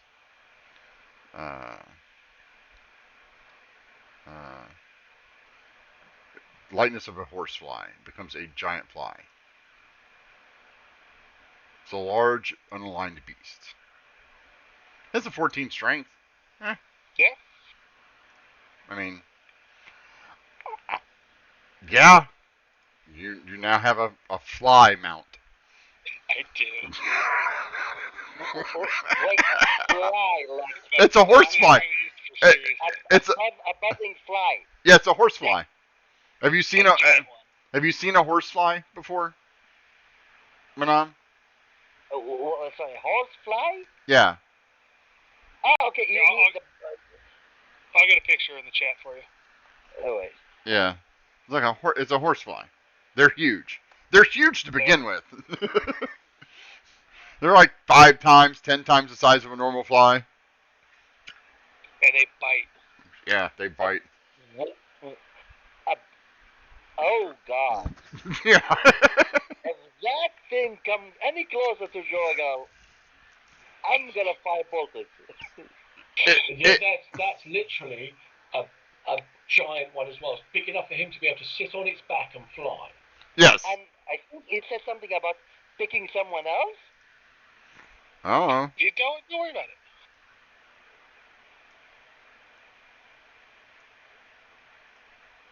Like Leon gives Terrence a high five and is done chopping. He's like. By the way, Manam. Yes. Out of the two of us, there's only one of us who can cast Featherfall and fly. Sorry? I said, out of the two of us, there's only one of us that can cast Featherfall and fly. Would you guys like some healing potions? Yes. I said that before. I'm asking about healing potion, not any other different potion. A healing potion. Or what kind of healing potion? What you have? Do you have that common? I don't know how they give it the name. He walks over and pulls out a large, fat book and starts going. He goes, healing. We have potion of healing, We have Potion of Greater Healing. We have Superior Healing. We have Supreme Healing. And we have 3 potions of Invulnerability. So I'm gonna take 10 potion of healing. How much that? That's 500. Okay, 10. This is 500. Okay. And I'm gonna take. Hold on a second. 2. Hold on. Let me write this down. Okay.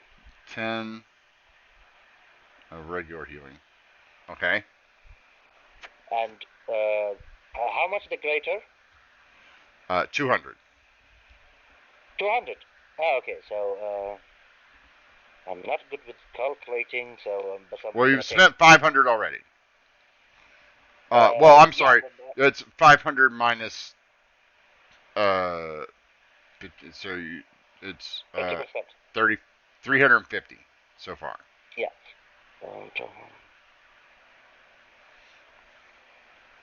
I'm gonna take 5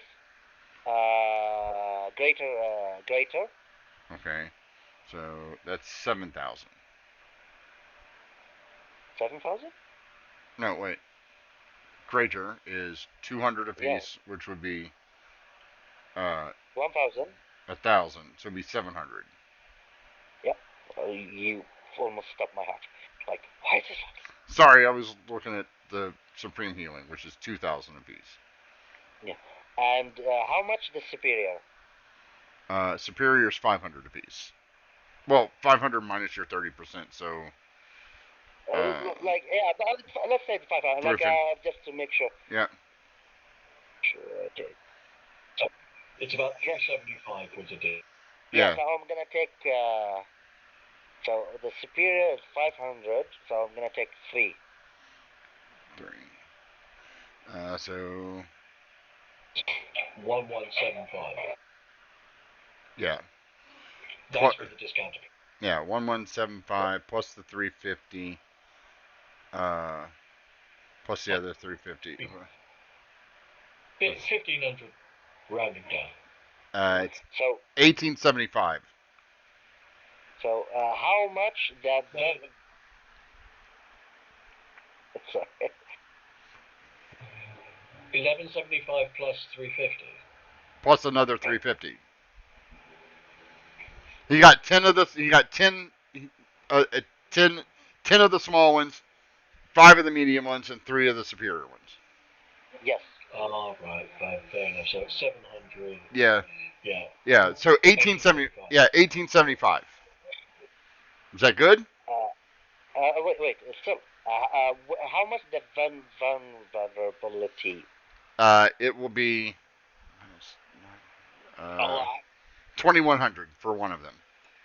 Oh, 21. Yep. 21. That's no, I cannot. So yeah. So 2,100. Yes. 2,100. Ah, okay. What it do? It's like give resistance for all things, right?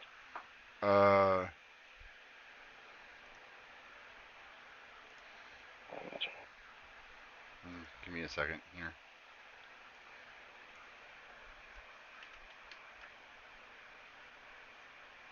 Potion of invulnerability. Yeah, 1 minute resistance to all damage. Yep, 1 minute resistance to all. That's right. Yeah, that's very good. But no, I don't have. So yeah, then I will add 2 more. I think superior. Superior for another. Yeah. For another 750. Brings you to 25. 25. Okay. So how much all? 25. 25. So you get let me see, potion of healing, potion of greater healing, potion of superior healing. And import those. Minus 3792. Okay. Okay, 1,200 and okay. Okay, so now we open your sheet here. and do potion of healing. By the way, I found something good with the, like, if you click right on the item, it said give item. Yeah. So I can. Yes.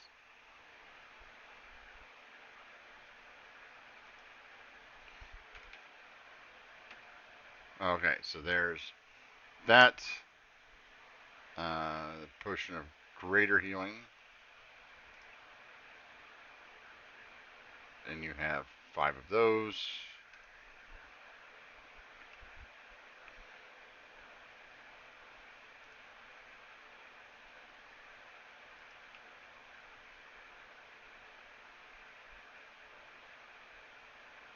And then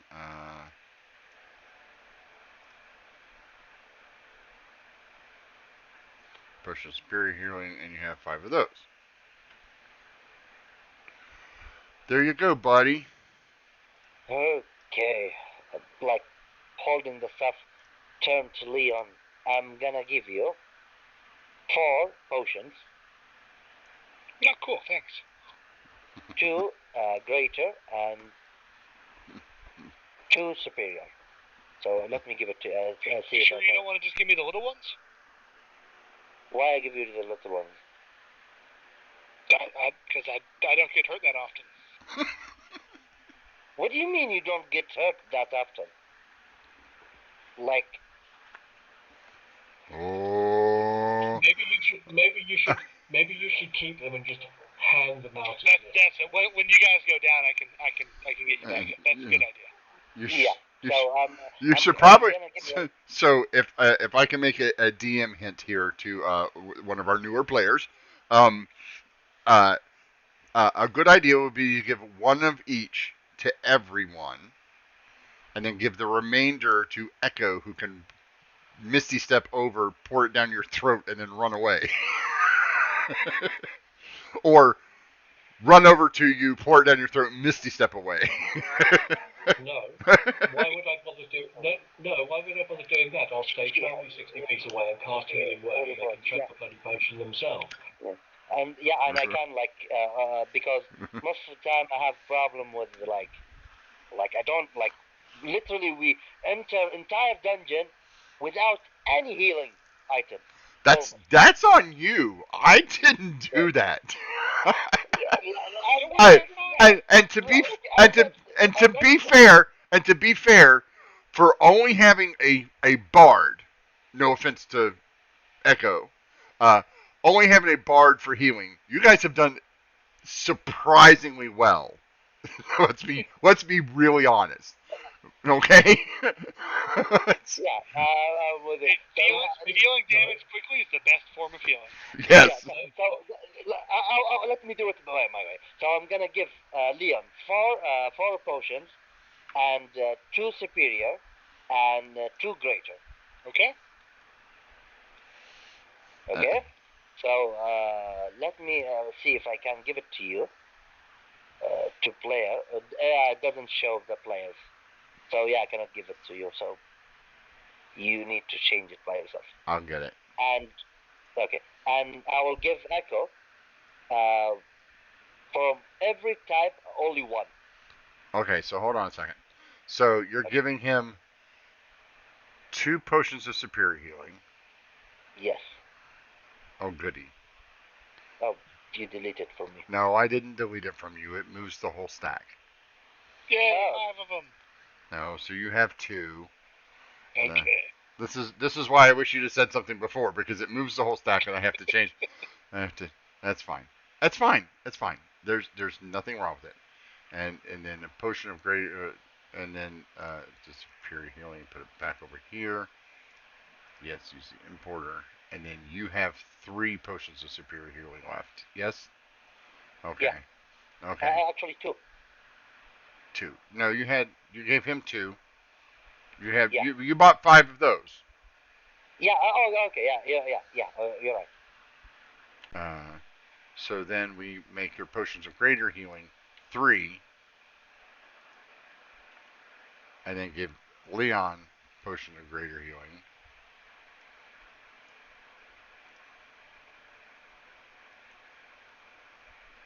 And we we change Leon's to 2. Alright. And then we open Echo. Because you want to make things really hard in your GM today. That's our job. And then Echo gets one of these, and one of these.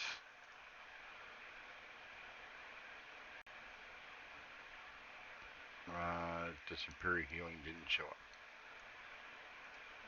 Superior Healing. Okay, and then you go down to 2 of these, 9 of these, 9 of these, and I believe I give 2 of these. Leon also a potion of healing, 4 of them. So I have only 5.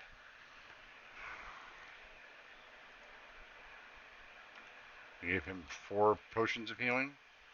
Yeah. Okay.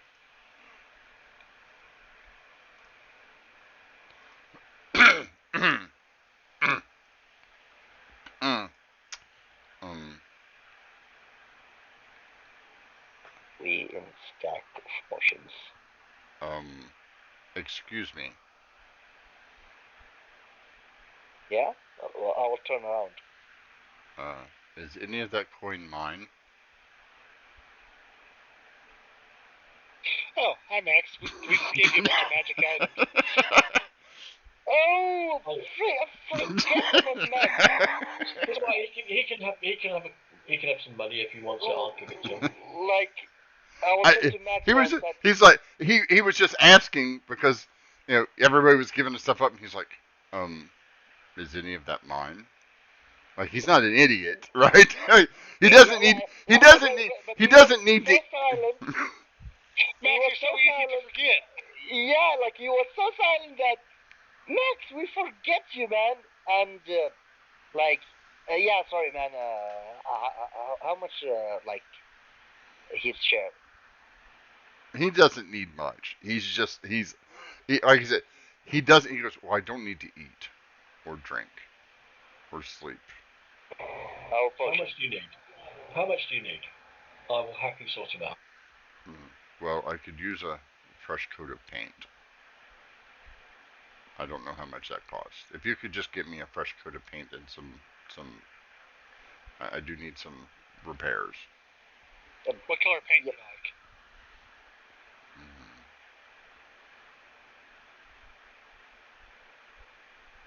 That's a good question. He looks around and goes,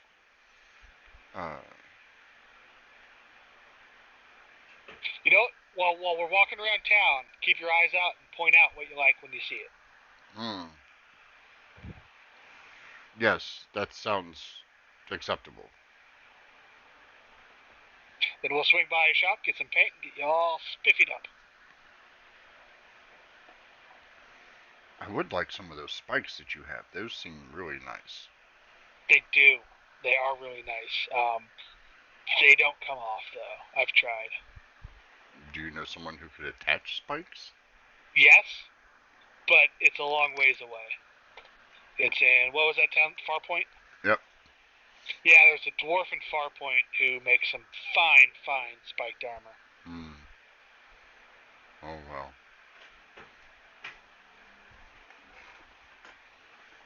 We'll get there. We'll get there eventually. Okay. Anything else you guys would like at the shop? I would like to ask Terrence. Like, Terrence, we've seen you in action. We know you're a capable guy, so don't take this the wrong way, but how does the store not get robbed, like, every day? Oh. That. You got a lot of good stuff here. He's like, come here. Yeah. Come here. Yeah, Leon sneaks over. You see that? And he points over in the corner, and there's a statue of a gargoyle. Yeah. Like, it's probably about 2 feet tall.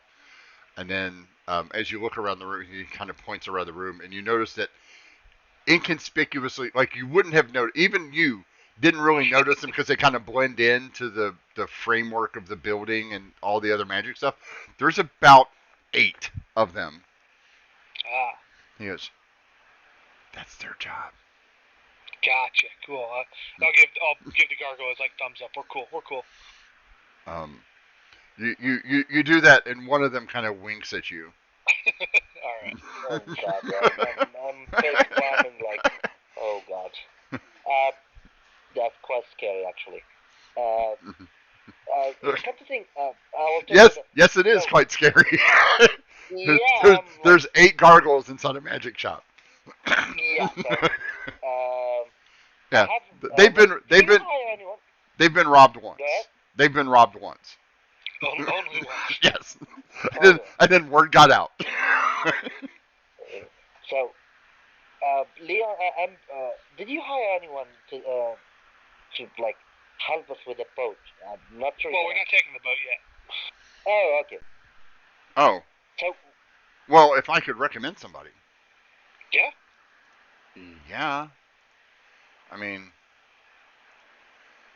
Oh, you're talking about you? Oh, no, not me. Oh, okay. I'm not sure if it is safe for him to leave this shop at the moment. Where'd I put her? Did she disappear? Yeah, whatever happened. Oh, Renata. What happened to her? Renata. Yeah, what happened to her? Where'd she? Renata. Yeah, you could probably get Renata. I mean, I'm sure she's she's been stuck. Yeah. She's been stuck. Well- She's been stuck at the library since we got back. Oh, boring. I know, right? Yeah. Well, I mean, we have some business to take care of up north, but when we swing by, we'll definitely talk to her. If she swings by, let her know that we'll look her up when we get back. okay. He goes, I'll let her know, and he writes a little note on a piece of paper, kind of flourishes it in his hand, and it puffs away in a puff of smoke. He goes, there. She'll be waiting on me. That's so cool. It I is, could isn't it? ask you if she wants to be hired at the moment, like not in the boat, more in travel. To travel? Yeah, like we're gonna return here, like we have to return here, but as I said, like we might need some like I don't want to say that out loud, like expert in arcane. How does she feel about fighting giants? She probably. I don't know. Can you? You said she is in the Yep. This one. Yes. She's at the She's library. Yeah. So can you like tell us where's it? Where can I find it? Oh, it's over in the university ward. Can't miss it. Big, huge building. Okay. Tons so of stuffy mages walking around, staring at books and stuff. I mean, Boring. I'm a mage, but I specialized in seamanship and crafting. Like I don't want to spend all my day just studying. I want to use it. That makes sense. Yeah. So I think it's a good idea to take her with us, but first we need to ask her if she ready, like if that's okay to hire her to come with us to deal with maybe giant, maybe freaking dragon. I don't know. So how do we like exactly find it? Because I believe the university is very big, and We'll just shout for her. okay, we're gonna go and shout. Well, yeah. if you take one of the carriages, they'll take you right to the library. That would probably be easier. And then you just have to go in and find her. Like you probably ask somebody at the desk. They probably know where she's at. Yeah, I will turn to the party. So I apologize for saying that before. Like, what do you think? It's okay to hire a maid with us? She might like come with us. So what do you think, Leon? More the merrier. Ember? Yeah. That's fine by me. Excellent. Then we can have 2 strong casting women. Yeah, we have two Absolutely. strong caster women. By the way, just telling you. Superior to the other, of course, but nevertheless. Yeah, She did some pretty cool stuff on the boat. So Yes, she don't did. say that yet. Yeah, I'm not saying anything, but I mean, Do you remember That how was- well dressed she was, though? Like, I don't think I've ever seen anybody dressed that well. yeah, Oh, wow. Shots fired. I meant I am also caster. You don't like you saw me You multiple times. do spells? Yes, I cast like I will put like in my hand I will like fire like not shoot fireball like a fireball will come with my left hand. I can't And do all that. the gargoyles attack. No. So, There, yeah, I- Leon, you do see like 2 or 3 of them kind of eyeballing him, like they kind of turn their head a little bit, shift position. I just give him the. It's all right. It's cool. It's cool. He's with me. I'm with them. They should know me more than you. Like, oh God, if it doesn't matter. So yes, I am a caster. Not at their level, but I am. I thought it was all the dagger. I'm good with the dagger, but yes, I can cast few All right, spells. well, let's Yeah. let's get going. Let's go kill some giants. Okay, Yes, please. we're gonna go kill giants for you, Max. So yeah, let's go first. And of course, I'm gonna pay him the gold. So we gonna leave. Take a carriage to the university. Somebody mark off 5 gold, please. Actually, can I split the party? Can I? You I'll sure meet you guys can. at the gate. You sure can. I'll meet you Well, guys well, hold at on a second. Can you tell me why? Because there is something that's like. Okay. I just wanted to meet the party at the gate on the way out of town. If it's easier to go with them, I will. Yeah, it would be beneficial for the tank to go with the party. Yep. All right. We'll just let's swing by someplace on the way out. We'll go to the library first, though. Okay. Hint, hint. Understood. I mean, I could let you. I mean, if you want to, that's fine. But I'm pretty sure you want to go with the party. You'll be fine. Okay. No, because I know what'll happen. You'll go somewhere else. They'll get embroiled in whatever it is that's going to happen, and then one or two things will happen. One, they'll try to do it themselves, or two, they'll try to find you and then go do it. So either way, you're either going to find their dead bodies, or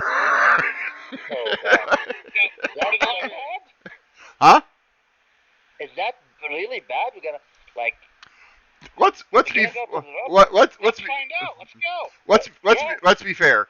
Echo can stun them, but you don't do near enough damage that Leon does to kill them fast enough. But, however, I can put Mercury at the same time. We work well as a team. Yes. Yeah. If we're all there. Yes, if you're all there. Yeah, let's go. Then let's go, all of us. I assume that Max is with us as well. Yes, Max is. You said you guys were going to go kill giants after when we leave, so he's Absolutely. He is. We said that we don't help Max. Yeah, he's in. Yep. So you guys arrived about 2/3 away across the city. You guys are noticing that this city is quite huge. Like, you can't quite. It's one of those like you don't really understand the scope because the buildings aren't really tall in most of the places. Excuse me. But as you've traveled from the docks over to the nicer area, and from the docks in a carriage, when your guys aren't like sneaking through the back alleys and stuff, right? Trying not to get killed. The city is quite huge. Or from rooftop to rooftop in Leon's case. Yeah. This city is quite huge. Ember, you know that this city is massive. Like the sheer amount of time it takes, even by carriage, to travel from one side to the other is, half an hour, 45 minutes, right? And what would be the guesstimate at the total population of the city? Of the city, Hmm. probably close to 150, 200,000. Okay. Like it is the third largest city. Why? Okay, I'm sorry. About 150,000. Because it is the third largest city, quote city, not counting the castle, because it's not really a city. They don't call it, city in Oregon. Like this would be like going to Chicago. Like you got L.A., New York, L.A., Chicago. This would be like Chicago, right? It's big, but there are bigger places. Um, so yeah, it takes you about a half hour, 45 minutes to get across, because you didn't say you were in a hurry. um, so he takes you the nice scenic way, around the bridges and stuff. And you pull up in front of this cathedral of knowledge. Um, it's takes up most of the block, or most of several blocks.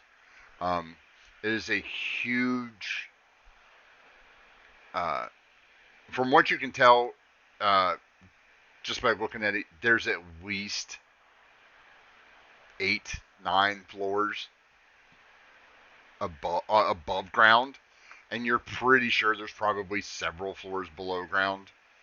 Um, Ember, give me a history check.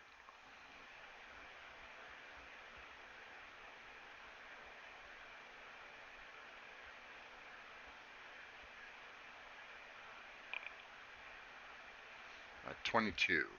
Um, so you remember that uh, this started off as one of the premier libraries, but it was kind of small, and they've done that building on top of building on top of building thing. So while it looks like it's 8 floors up, there's probably 12 to 15 intermittent levels in the different buildings, in the different wings, um, based on, they built one, they dug down, they built up, they dug down, they built up. So um, it is a maze. You do know that they have um, guides, magical guides that will guide you to where you need to go, um, and bring you back, because you will get lost. There are stories of people who, like, one of the more interesting legends is that there's actually a smaller city inside the library of people who have been lost. So like that kind of maze of, because they just added on instead of reworking it so it all lines up really nice. It's like, oh, we'll put in a new section, and it doesn't align with the other sections, and you know every new ruler, every new monarch, every new governor, duke, whoever, added on to it in their own random fashion. And as you guys start to walk up to it, you can see that there's probably 7 or more, about a dozen different types of architecture built into this thing. Like you can actively notice the elven and the dwarven, the gnomish section. Those stand out prevalent, and then there's others that you're just like, oh, who is in charge of? It was kind of like a Geiger painting on one wing. You're just like, that's um, so that's what you're walking up to, and you're greeted at these huge 5 sets of double doors that are uh, 15 feet across, about 20 feet high, and each one of them has an apparition standing in front of it. Um, as you approach the doors, one of the apparitions floats towards you and goes, "Greetings. Welcome to the Library of Embry. How Well, may greetings to you and thank you. how may I be of service?" We were searching for a young mage called Renata. Ah, well, we would have to go to the information desk that is located on the 3rd floor in the information wing. Please follow me. Thank you. Please stay within eyesight. My name is Guide Resnick. My name's Leon. Greetings, Thank Leon. you, Resnick. My name is Ember. My name is Orient. Oh, we're back to that one, huh? We're just gonna rotate. rotate. Changes them just like shoes. Yeah. Please stay within eyesight of me. I will glow. Do you have a preference in color? I can do dim white, bright white, several shades of blue. Whatever you feel most. I have found that the medium blue tends to stand out amongst the shelves. Oh, I lost her. Well, She's run off into the library. Well, make a new character. Now, when you say it within eyesight, do you mean your eyesight or my eyesight? Yours. Don't lose sight Okay, of cool. me. Don't lose sight of me. All right. okay. If you do, please, one of you, just one, please call out my name, loudly and forcefully. If I don't, if I don't respond in 2 minutes, please stay where you are, and every 5 minutes, please repeat, "I need a guide," loudly. Wow, that sounds serious. Why It can't is. I just go back to the entrance? It is ill-advised for you to wander the halls of the library unattended by a guide. Watch out, Orient. The books are going to get you.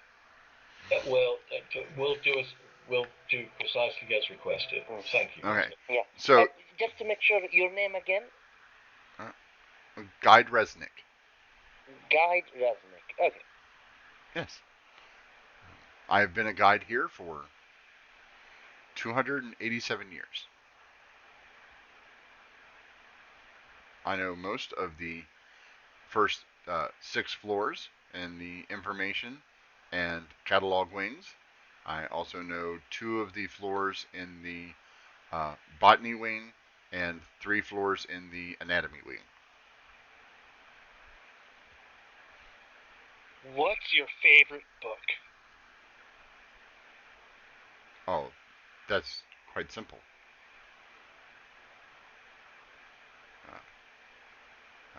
Tefri's Guide to Mushrooms. Oh, is that a good one? Is that like a cookbook? How to cook some mushrooms? Yes and no. It's a botany book that does contain some recipes that have been added to it over the years. Nice. It contains knowledge on all known mushrooms in Oregon. Wow. Well, any hot tips? We're about to head out. I might grab some mushrooms for myself. I would tell you to not eat any mushrooms unless you're absolutely sure that they're edible. Take a guide, a ranger, a botanist with you if you plan on harvesting mushrooms in and around Oregon. Pretty sure if I can eat it, it's edible. I think that's what that word means. Eatable. Very well. And he looks at you, Ember, and goes, "If you'll please follow me this way." Note to self: prepare neutralize poison. Oh, God. He walks up to the door and goes, and motions for you to, Leon, for you to open the door as he phases through it. So Leon attempts to walk through like he does. That does not happen. Alright, Leon opens the door. He is standing right there as you open the door. You follow him in to the antechamber, and you see hundreds of people following multicolored guides, crisscrossing this giant. This antechamber is probably 200 by 300 in a mostly oval, except for the flat side of the doors, with approximately 19 sets of staircases leading off in hallways, staircases and hallways leading off in multiple directions.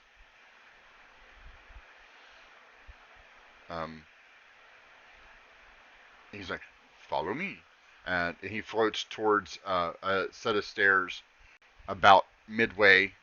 Um, these are made out of what appear to be uh, uh, ivory, maybe. Um, the one right next to it looks like it is made out of old wood, like wood that's kept in repair, but it's been there for a while. The staircase kind of parallels it, and then at the first landing they both take opposite directions. Um, and you follow him up this staircase, 3 floors, 3 sets of landings. Every landing that you come to has multiple exits, at least 3 at every landing. Another set of stairs, a doorway, or a hall. And he leads you up the stairs, and continuously you're seeing blue, green, white, red, and some of the guides are being followed by one person or 2 people, and some of them are being followed by looks like an entire class of children or college age, young adults. Um, you do pass one that has 4 older gentlemen in pointy wizard hats, like the old school official pointy wizard hats, and they seem to be discussing something extraplanar as they pass by you, and then uh, step through a door, and everybody make a perception check.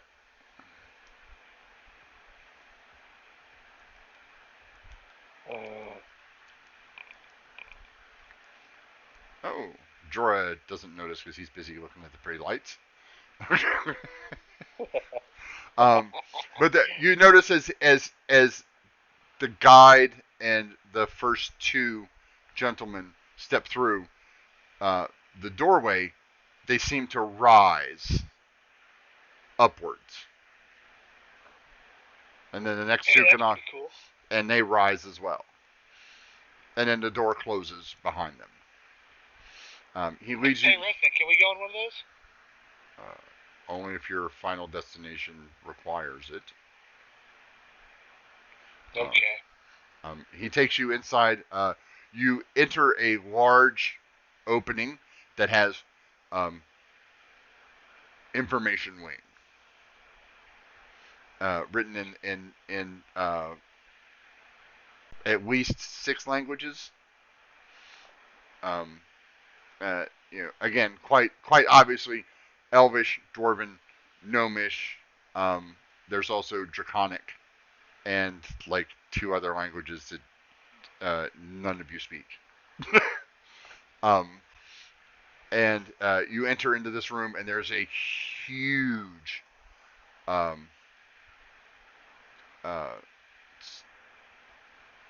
donut, a circle. The information circle. Yeah. Right, the big information circle. It's probably 200 feet in diameter. Like it's manned by approximately 30 people, rushing back and forth and looking through things. And you see little tubes. See them, put things in a little container of some sort and put it in a tube, and then you see somebody, and you see somebody pull it out. Looks very odd. Definitely gnomish in design. Those crafty gnomes. Yeah. You see some of them doing like your mage friend did, where they're writing things in pieces of paper and flipping them, One looks like an orc or a half orc maybe, in a brightly colored red and blue vest, is hastily scribbling things, dips the quill in, scribbles something, flicks his hand, it disappears. And then he writes something else, and flicks his hand, and it disappears. And writes something else, and flicks his hand, and it disappears. Like, that's all he's doing. Like, he's not looking up at anybody. He's literally just writing and making these little pages, scroll pages, disappear.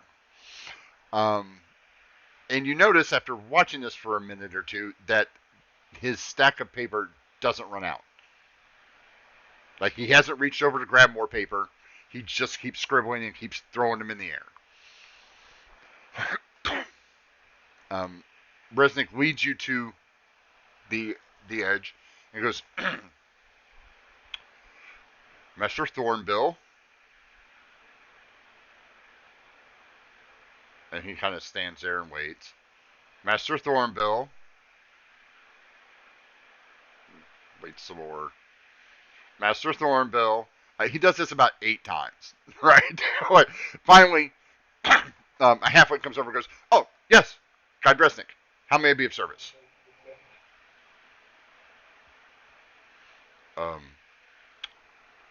This group of patrons would like to find someone who is currently inside the library. And Resnick kind of steps to the side and kind of shimmers a little bit, like he's almost ethereal. Like, you can still make out his outline, but you could most definitely miss him if you didn't know where he was. And Thornbill looks at you and says, so you want to find somebody inside the library. How long have they been here? We're not sure. It's just an old friend of ours we just wanted to meet up, talk with. Do you have an estimate? When was the last? Well, we got here on the same ship about, how long ago was that? 2 weeks. Yeah, we came in on the same ship about 2 weeks ago. Don't know if she came immediately here or somewhere else, but she was out to sea. So less than 2 weeks. Okay, that's good. That's good. And he writes that down. Do you have her name? Renata. Renata what?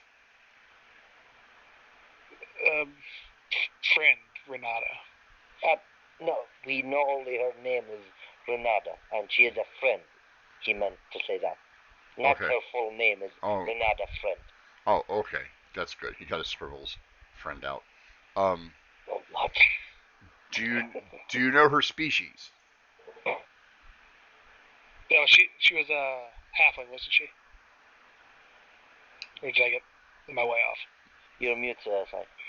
Oh yeah, I know. I'm just thinking. I think she was a halfling or a gnome, maybe. I thought she was one of the smaller races. She is a small race. Ian's testing our memory. Yeah. Yes, I am. Oh God. I believe. You guys want to make? Can I call that? You want to phone a friend? Yeah, I will call Dan to ask him. I'll ask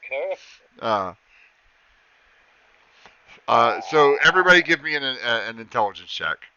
DC's a 10. Leon's got this. Jorah, okay. Oh, yeah. Echo, you don't remember. The other two. Shallow like that. Yeah, the other two. She's a gnome. She's a gnome. No, she wasn't a worshiper, so I didn't. Yeah. She was a gnome. Yeah. She's a gnome. A gnome, okay. A gnome. Yeah. Why was she here? I believe she studied here? She studies here. Is she a scholar, a sage, a botanist, an alchemist, a mage, a bard, I believe she's a mage. Mage. Oh, good. I Renata. believe she's a maid. Okay. Mage. Renata, gnome, mage. Less than 2 weeks. Do you know any of her interests? I mean, we just want to find her. We're not setting up a dating profile. Yeah, like Thornville looks at you and goes, "Do you see all of this? Do you know how long it takes to find someone that I know works here? No? Minimum of 3 hours." Oh, okay. that's she's a sailor part time. Sailor. Okay. So you see him write all this down, and he's like, please wait right here. I shall return as soon as possible. You see him. like if you want added something with just a Triton and a Leonon and an Orion, a friend with her. Okay. You see him walk over, and he opens a. You notice that there's looks like a little like 5 foot by 5 foot box. You notice it has a door to it. He opens the door and you see him kind of go in, and you notice there's a spiral staircase that goes. He's like, see him, and the door closes. How long are you guys going to wait for him? Until he comes back? I mean, Leon's getting bored.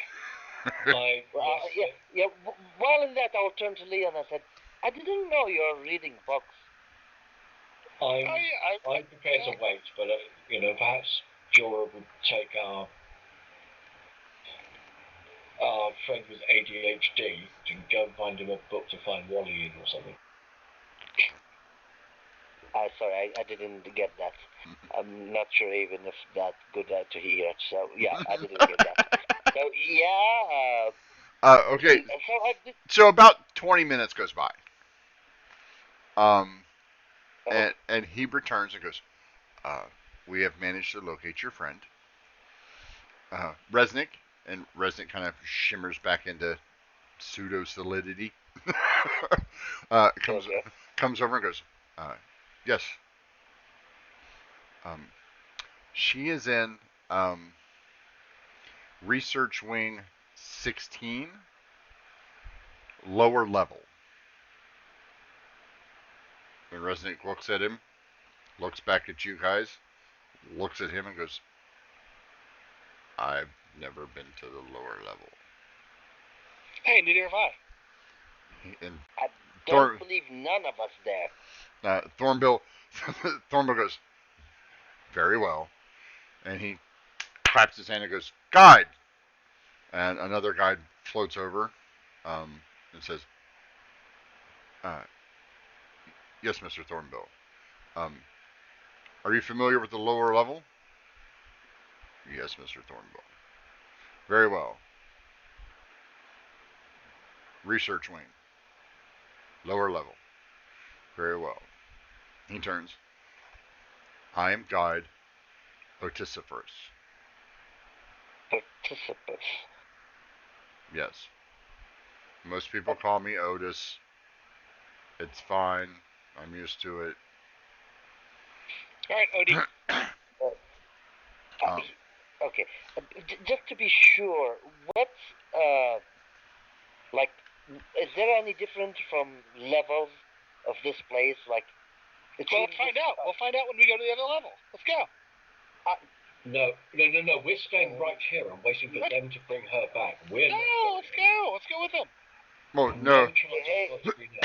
Oh, no, we can't. We take you to her. Yeah, let's go. Come on. Okay, I'll follow him then. Resnick looks at Thornbill, and Thornbill says, yes, you too. He's like, yeah, let's go, Rezzy. Excuse me. So Resnick follows behind Max, who is last in line. And Otis is in front. And you guys begin a hike. You go down a few floors, you go up a few floors. After about an hour. Can I ask him something? Sure. like while walking, like I understand this place have books and stuff, and it's really interesting. I might come back again here, but here's the question: the lower level, like, and we have friend our here resident never did go there, and you know this place. So, what do you know about the lower level? It's quite vast. Used to be the original library. Okay. I was the original librarian, which is why I know my way around. I've been here. Excellent. I've been here about 1,100 years. Oh, wow. You know, Okay. a day over 500. I was the librarian for 400. So here my question, my friend, Mr. Otis. Uh, what?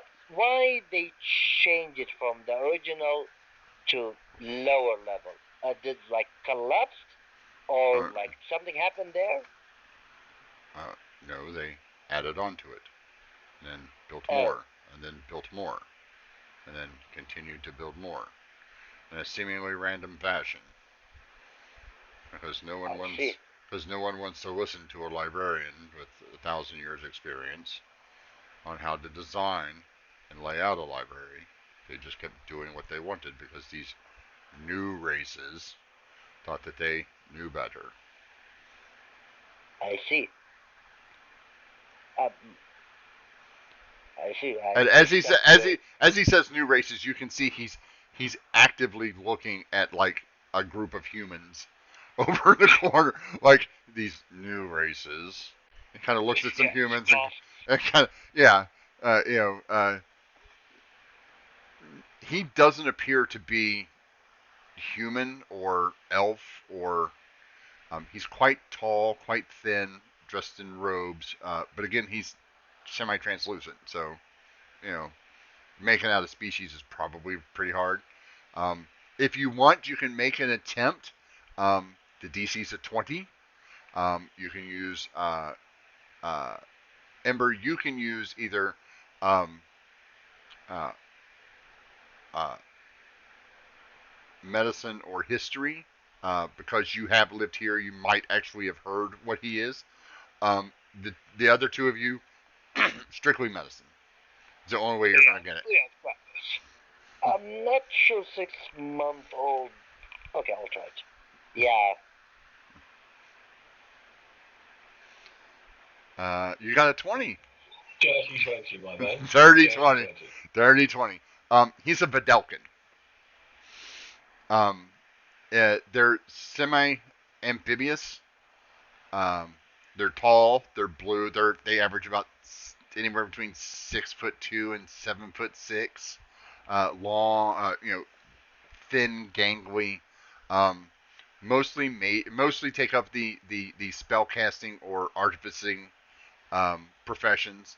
Um, they are not prevalent any longer. They're one of the forgotten species. Like if you see one, you're like, that's a Vidalcan. It's kind of like seeing a Warforged. You're like, hey, you guys haven't seen one since you've been in the city. Like you haven't seen one. Echo, you don't remember ever seeing. You don't remember ever seeing a live one. As old as you are. Okay. Already? Cool. I'm sorry. I said no. I said alrighty. Oh, okay. He continues to lead you. He leads you to a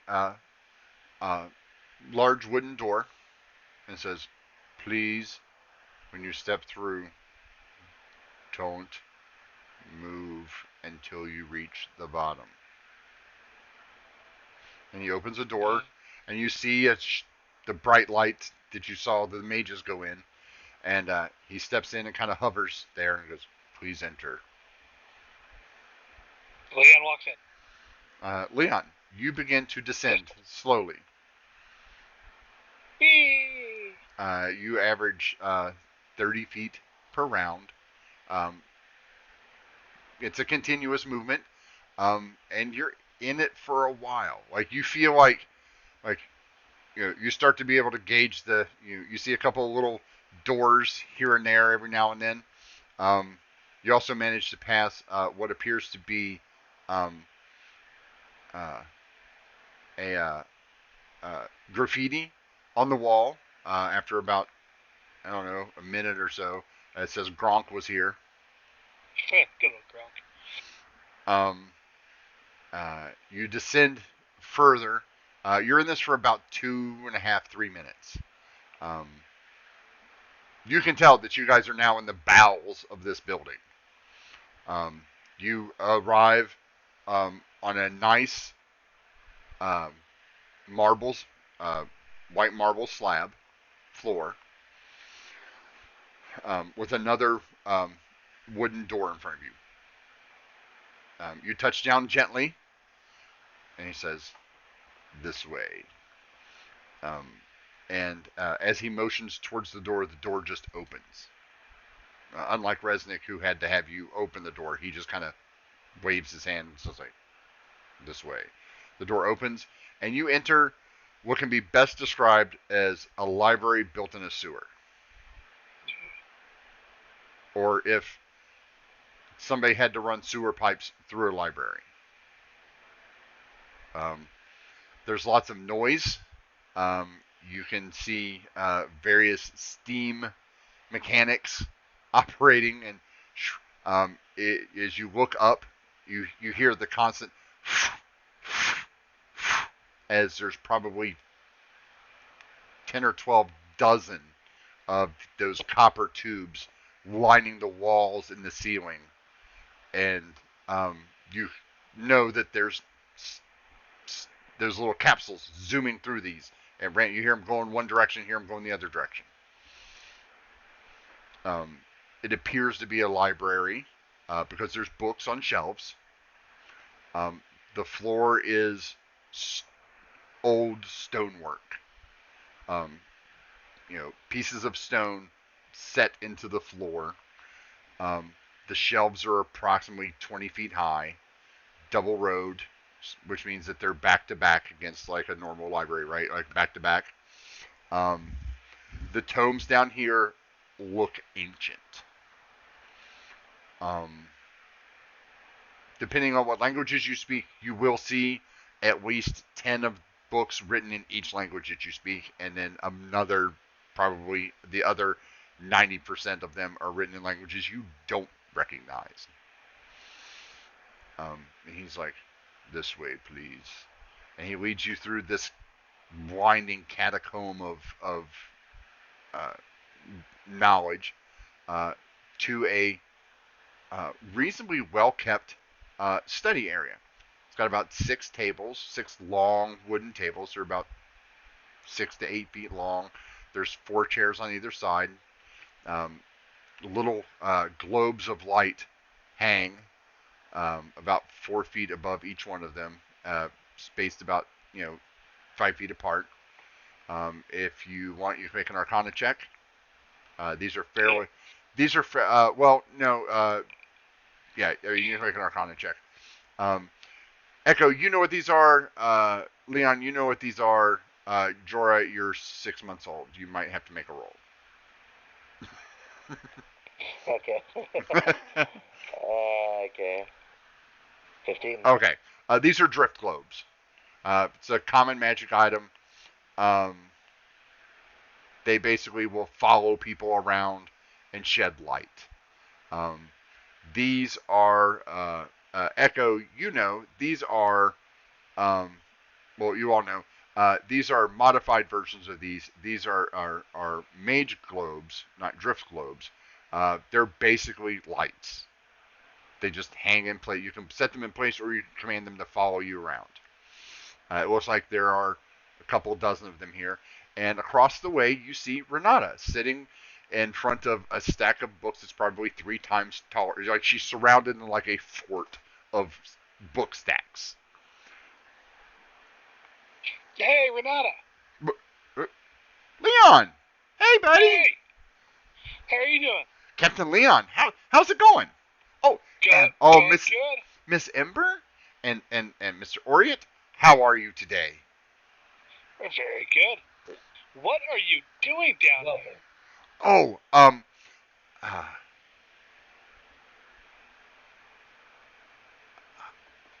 I found a secret. Oh, cool. I'm trying to find out how to get to it. Okay, anything we can help with? Actually, yes. Leon, Did you know that there's a level below this? Leon kind of stomps his foot and listens for a hollow sound. That it's solid. It's rock. Like you're like thud, Yeah. thud, No, thud. I didn't know that. Yeah, I don't care what that old guy tells me. He swears it's nothing here, but I found proof. I just gotta find the door, or the hatch, or the secret entrance. It's down here somewhere. And that's what all these books are for. Oh, cool. Yeah, it's supposed to have it's books nobody has seen, not even this whole guy, and which you know me, I want to know everything, but there's it's supposed to be there was a mage that had his spell book was down there, and uh, there's some sort of powerful magic item known as the let's see, I wrote it down here. She goes over, she starts flipping through. There's disheveled papers everywhere. She is not a um, tidy. A neat note taker. No, she's not a neat note taker. She takes notes like I do. She writes them down on a scrap of paper, sets it over here, writes down another one on this side. When she should have put them underneath each other. It's called the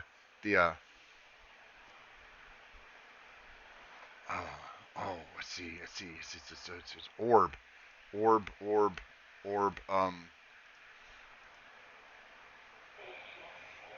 Oh, the orb of Slarkenthal. Where did you say this all for? It's in the hidden basement. Well, I mean, we're in the basement, but it's in the basement.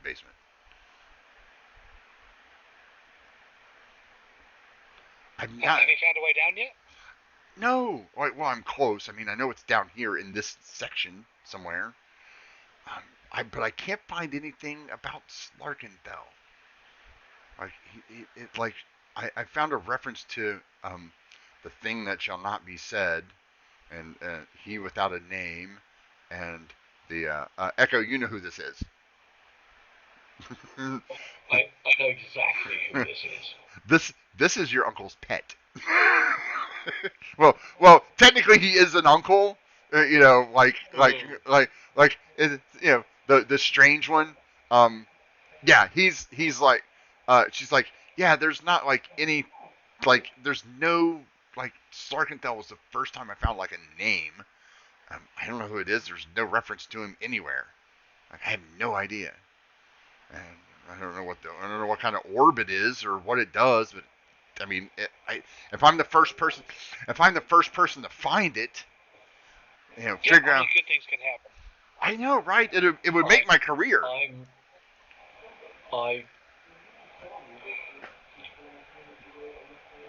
We need to have a talk. When you have a break, let's have a little chat. Oh, I have a break right now. Anything you can help with. Leon said you could help, Captain Leon. I mean, okay. Leon, if a freaking stone doctor and asked for help, he will say yes. So okay. Quick question: how much space is there in here? Is there enough for like a 20-foot radius? No.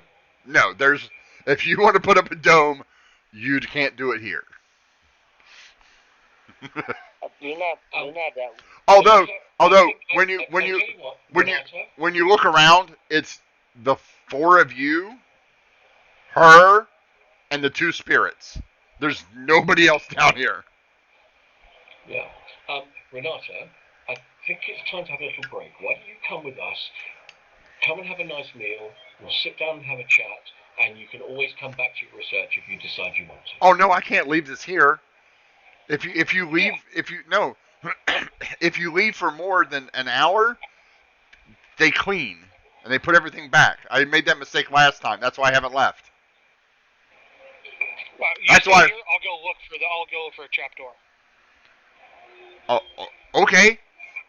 It's supposed to be made out of let's see here.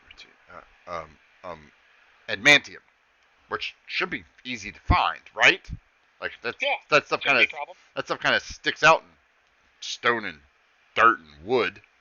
Yeah. Books. All right, I'll be right back. And Leon's off. Yeah, like the moment he left, we. Oh God. Can't talk, busy. No, seriously, Leon, you really need to come back here. Yeah. Why? Because we really don't want this orb to be found. And there's a very good reason for that. Resnick floats over to you and says, the reason why the last person that ran off down here is still down here. So we should go help him. That was 800 years ago. Oh. Seriously, right now, we need to have a little chat, and we need to do it away from here. But we can't leave. Her notes will get cleaned up. Renata? Mm-hmm. Yeah. Let's say why we come here. We come here to hire you to come with us. Ooh. And I would love to come with you, but I need that spell book first. And believe me, by the way, do I understand what it is inside? Only Emperor know that. Only Ember knows this one. You didn't mention this one. Yeah, no. I know that this is another orb, and I want it to remain very firmly hidden. The fact that there's another level to this place that nobody knows about is a really good place to hide it. That's why I don't want her finding it. Yeah, so boring. Yeah, we could explain that to her. Like, what do you think, Ember? Do we tell her about? Tell her everything. Yeah. So, but let's leave this place because we need a safe place that we can talk. And believe me, Renata. What place is safer than this? There's nobody around. There's nobody around? Yeah. No, there's. What about these two? The two dead guys? Yeah, Leon puts his hand through one of them. But Otis looks at you and goes, please don't do that. That is so annoying. Oh, sorry. I was trying to prove a point. If you would like some privacy, we can come back. Yeah, no. Give us 15 minutes, please. Yeah. Very well. Renata? And they both leave. They both drift away. All right. Renata, this is the Yeah. situation. That orb needs to remain hidden because it contains the soul of a god. What? Now I want to find it even more. A spellbook and an orb with a god in it? Sweet! No, you don't. Imagine. If you get that. No. Let me explain. If these gods are set free, they will devastate the planet. They are that's bad. Gods. That's bad. Exactly. Well, can I leave? Can I leave the orb alone? I do need the book, though. I do want to find the spell book. Can you imagine spells nobody has seen in 1,000, 1,500 years? I understand, but the problem is if you find the book, you find the orb, and if you can find the orb, others can find the orb. Nobody can find it. I've been down here for. You know how I found it? You know how I found it? Oh. By accident. I was looking for the book. It's the only reference to it's in that book. If you take that book, nobody's going to notice. Which book? She points to this huge tome. It's probably about 2.5 feet thick, probably about 3 feet wide. It looks like it's covered in the hide of something. Uh-huh. With like 3 locks. She goes, It took me almost 3 days to pick the locks on those things. Okay, it I will turn to Ember. Ember, you know who, like, you know me. If she able to find it by accident, I don't think it's no longer safe to leave it alone. And I hate, and I do not wish to have more with us. But if we're gonna take more, we're gonna like deal and get rid of these what we have already.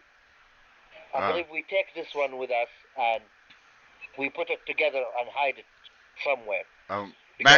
Max chimes in and goes, "Oh yes, your brother said there was a perfect place to hide all of them.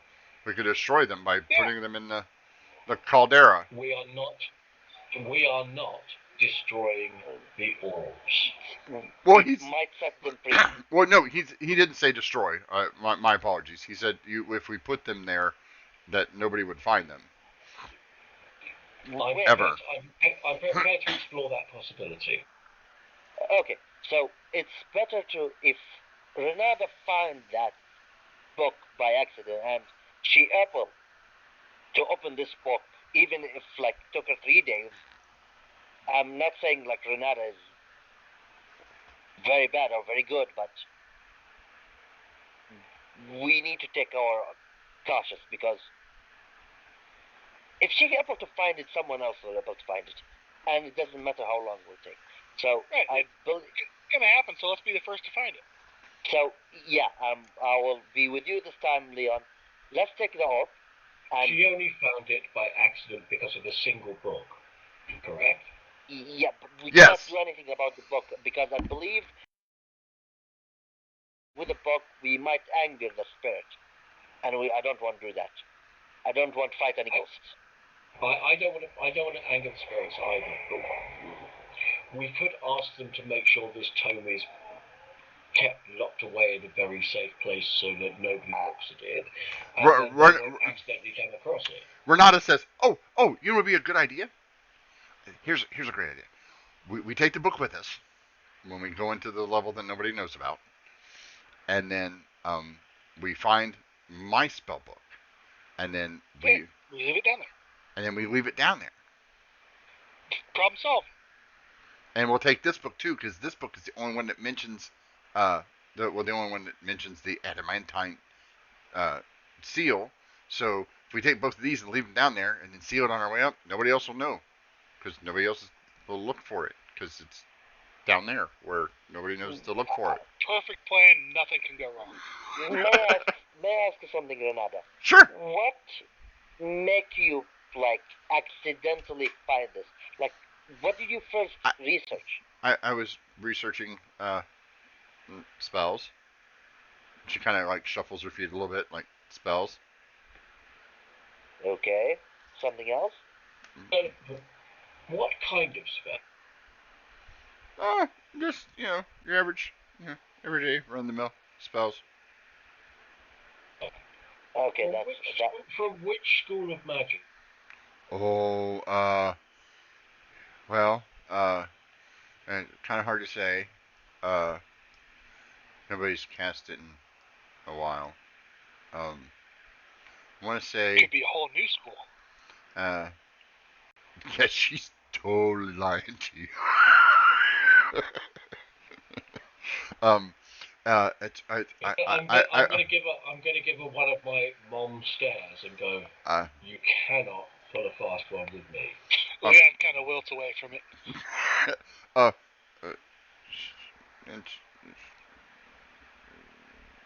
Enchantment.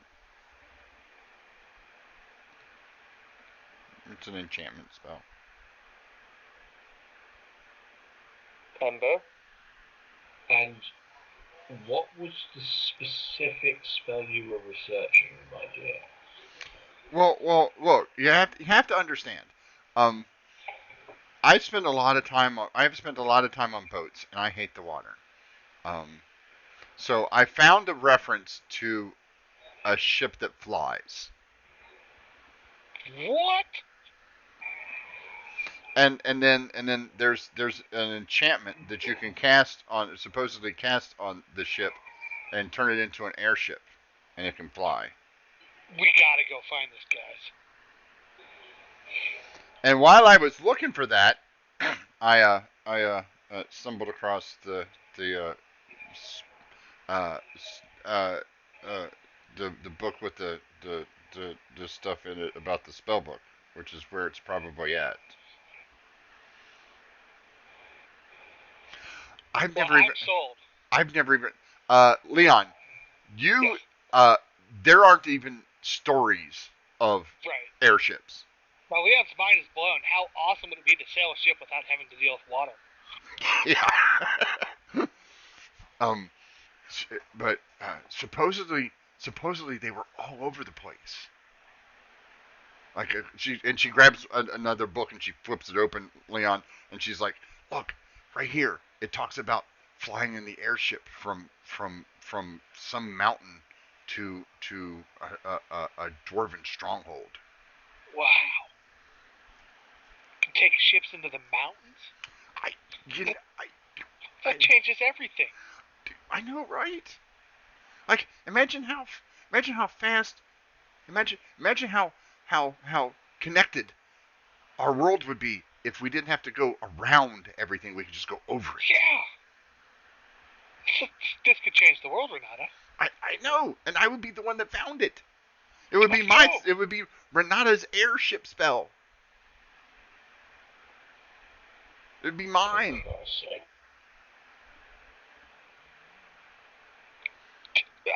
I can't imagine my two companions here are not sold on this idea after hearing that.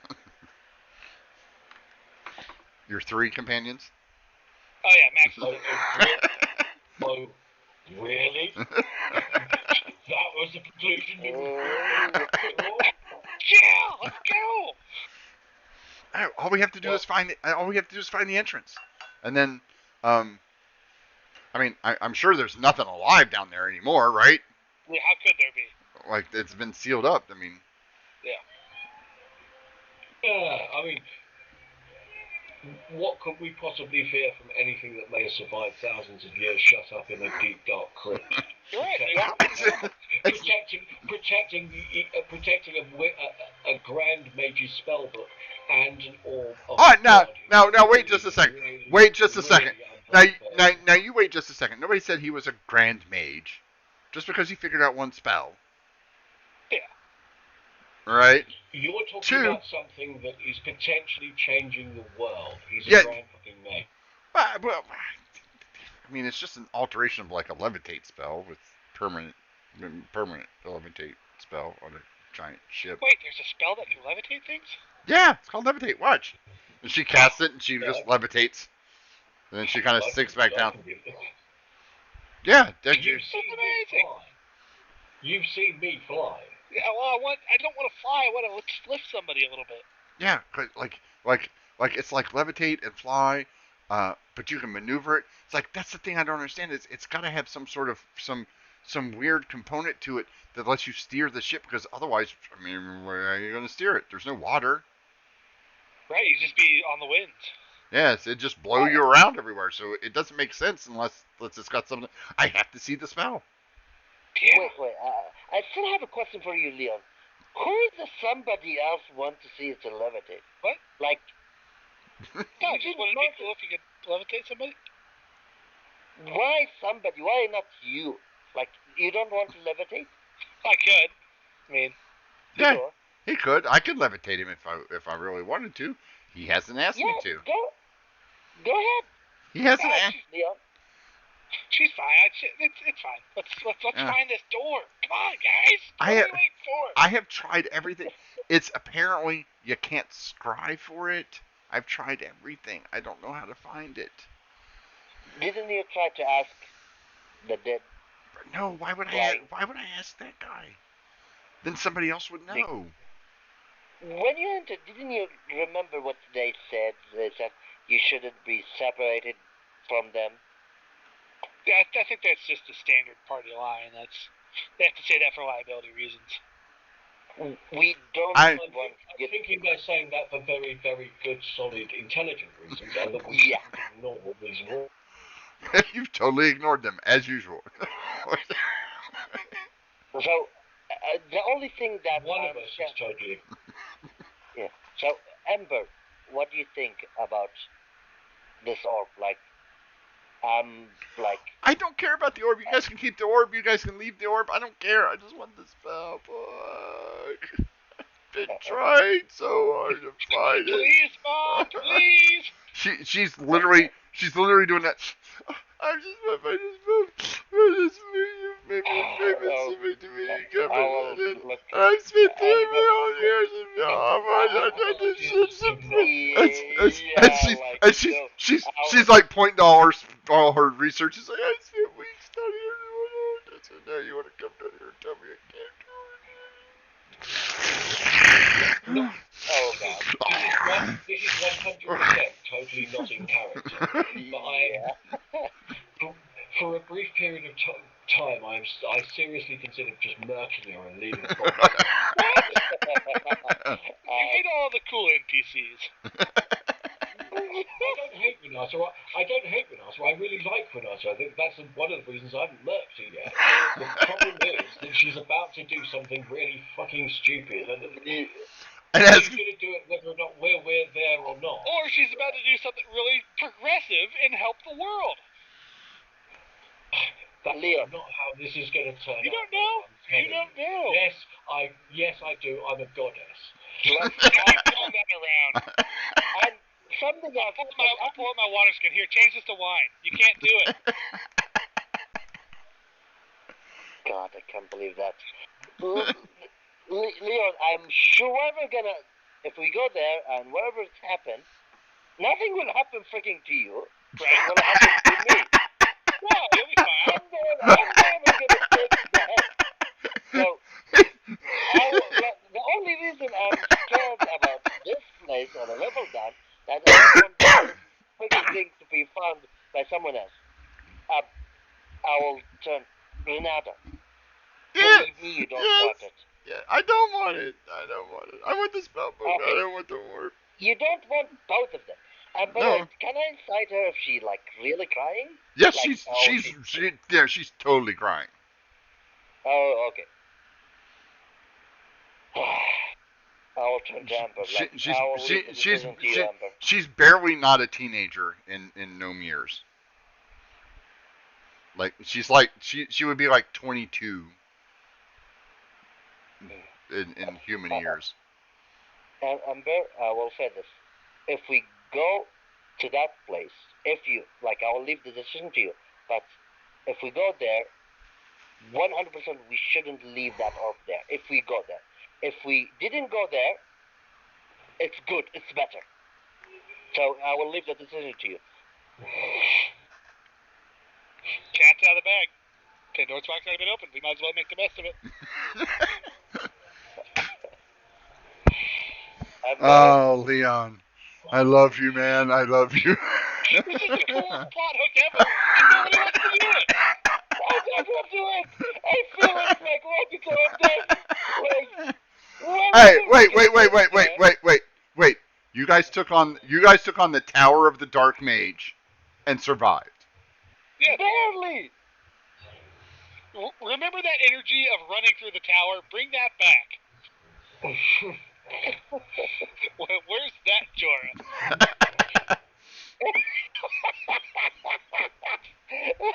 God. Wait. I thought you were turning over a new leaf here, Jorah. I thought you were like, fuck it. I was like, fuck it, I'm a clone. What's the worst that could... I'm a clone. That's the worst things that's happened to me all day today. And I woke up still a clone. And it's just like, I'm going to... And now you're here like, I ain't going in there. I am not opening that. There's two different things. Yeah, Jargal is different now because if he faces danger, he will face it. But he will not go, okay, I'm going to... Not go look.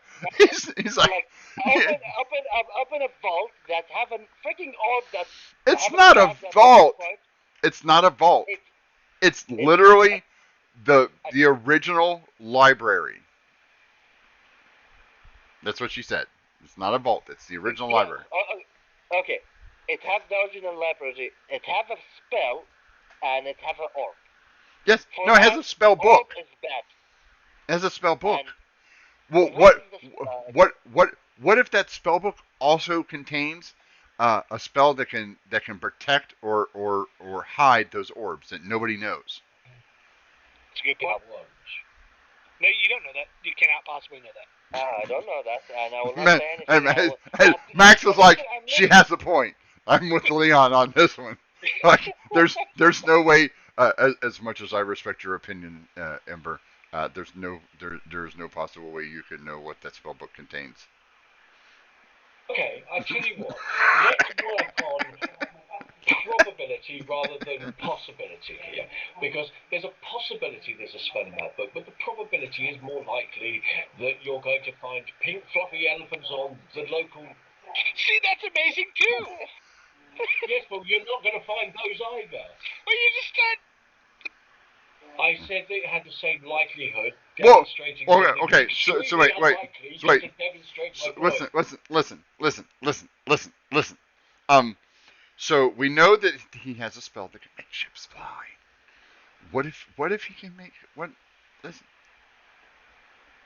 What if he's got a way to teleport things that doesn't require teleportation circles over long distances? Wouldn't that be awesome?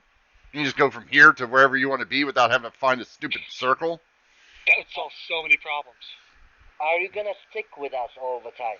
Because I will totally follow you from behind. I'm leaving this. Like, for me, I have no problem to go.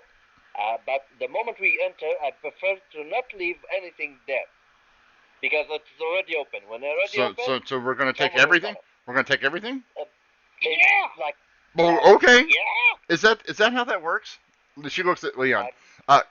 So Captain Leon, is that how that works on land? Because I know in the water. We had this. I remember having that orientation on the ship about salvage rights.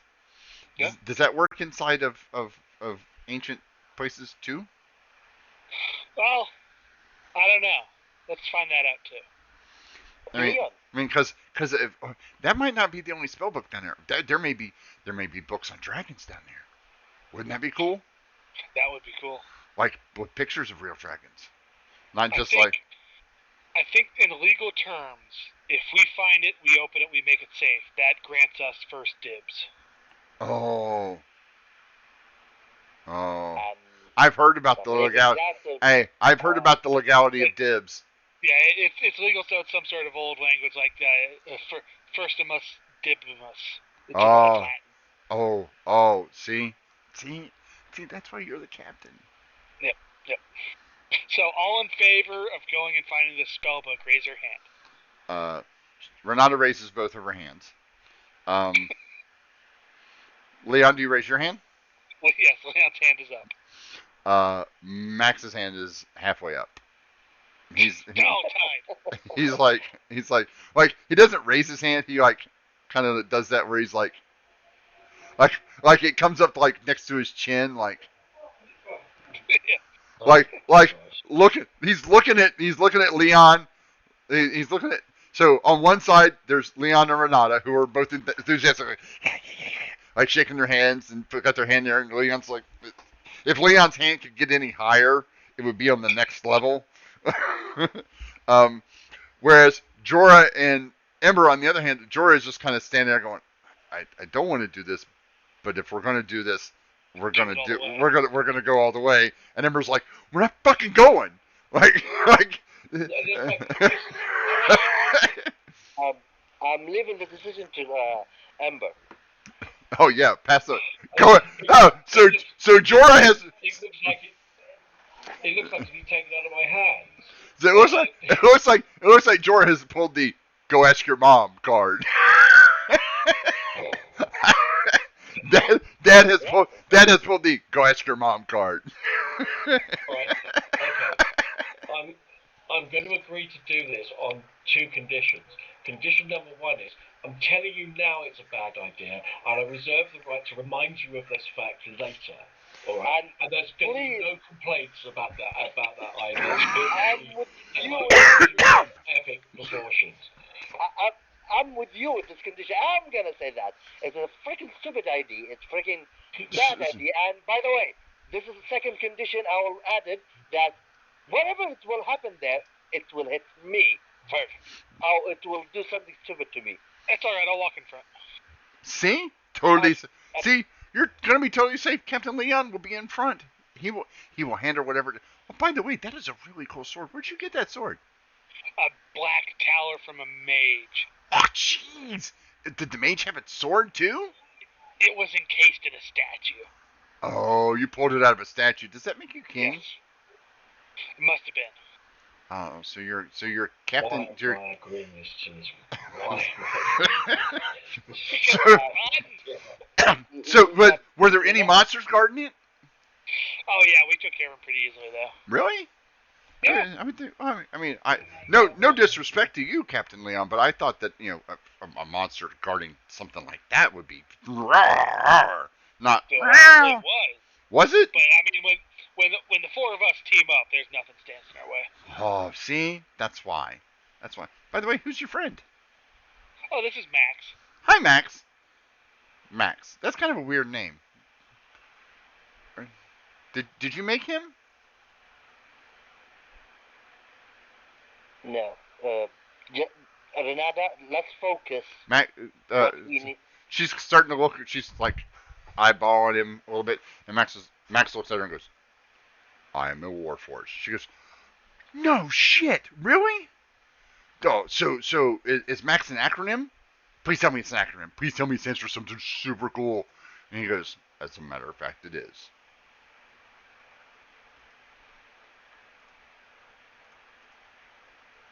I am the metallic adaptive combat simulacrum. She goes, "Did you hear that?" She's looking right at you, Leon. She's like, "Did you hear that? Do you hear that?" No, right? They're all like traveling with us for weeks. That is so cool. That's a real, honest, live. You are alive, right? That's how that works. You're like, most of them are. Most automatons are not alive, and you're like a real person. Yes, that is correct. Yeah, that's right. Yeah. See, that is freaking awesome. How could you not lose? You have an actual warforged. Yeah, like those things are unbeatable. No offense to you, Captain Leon, but they're unbeatable. Well, I could probably beat them, but we've never tried. We've never had reason to try. We never will. It's okay. I know, but they're unbeatable. You're Captain Leon. Like, what do you? And I mean, no, and let's not forget Miss Ember. I mean, Miss Ember, you're quite powerful. And then who is that again? Jor, he can breathe underwater. Oh, that might come in handy. What do you mean? You can.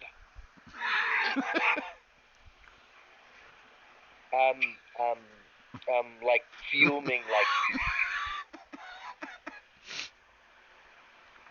Literally. Oh! I remember. You're the one. You're the one that helped throw the dead guy off the boat. Mm-hmm. Yeah, he was instrumental in helping that corpse off the boat. Yes. I remember now. Not too good at sailing though. Like, I mean, you didn't bring him along for his sailing, right? Like, he just happened to be with you as you got back on the boat, right? No, he really helped us. Remember that those meals we had, the hunting trip. He really helped us with that kill. Oh, you see, he's helpful on land, right? Yeah. Which is weird. Strange. Isn't that strange? It's strange. Like, he breathes water, but he's more helpful on land. I'm gonna have to make notes. I'll take notes. Okay, so what's the plan? Where do we go to look for this doorway? I don't know. Great, both of you. Like in front of me, like. And what do you mean, like just breathe of water?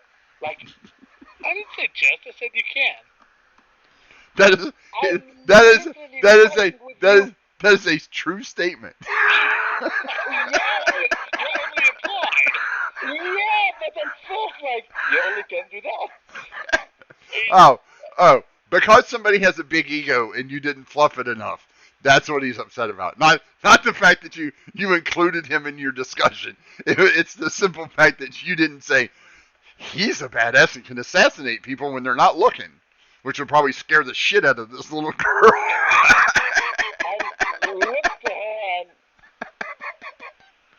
oh god, Keeping I'm your not ability gonna say that. secret. I'm not saying anything, but what do you mean keeping my ability secret? Like you're the last person to talk about secrets. This is start. And by the way, now I get it. I don't hate goblins. I hate short people. Hey! Ooh. Hey now. Ooh. If you weren't a friend, if you weren't a friend of Captain Leon's, I'd turn you into a newt. I literally hate short creatures. And by the way, you're added to the list. So All be right. grateful that I'm editing you. Like, and by the way, if you did anything stupid, like casting anything on me, I swear I will tear you apart. Okay. Like I I will won't. not give you anything. Okay, you heard it. Renata, do solemnly swear not to cast any spells on him. Yes, please. Okay. Alright, so now that that's over, how do we get started? How do we start the search? Well, it's not under the tables. Okay, check the tables off the list. Okay, and it's not in that corner. And she points way off in the corner, like way.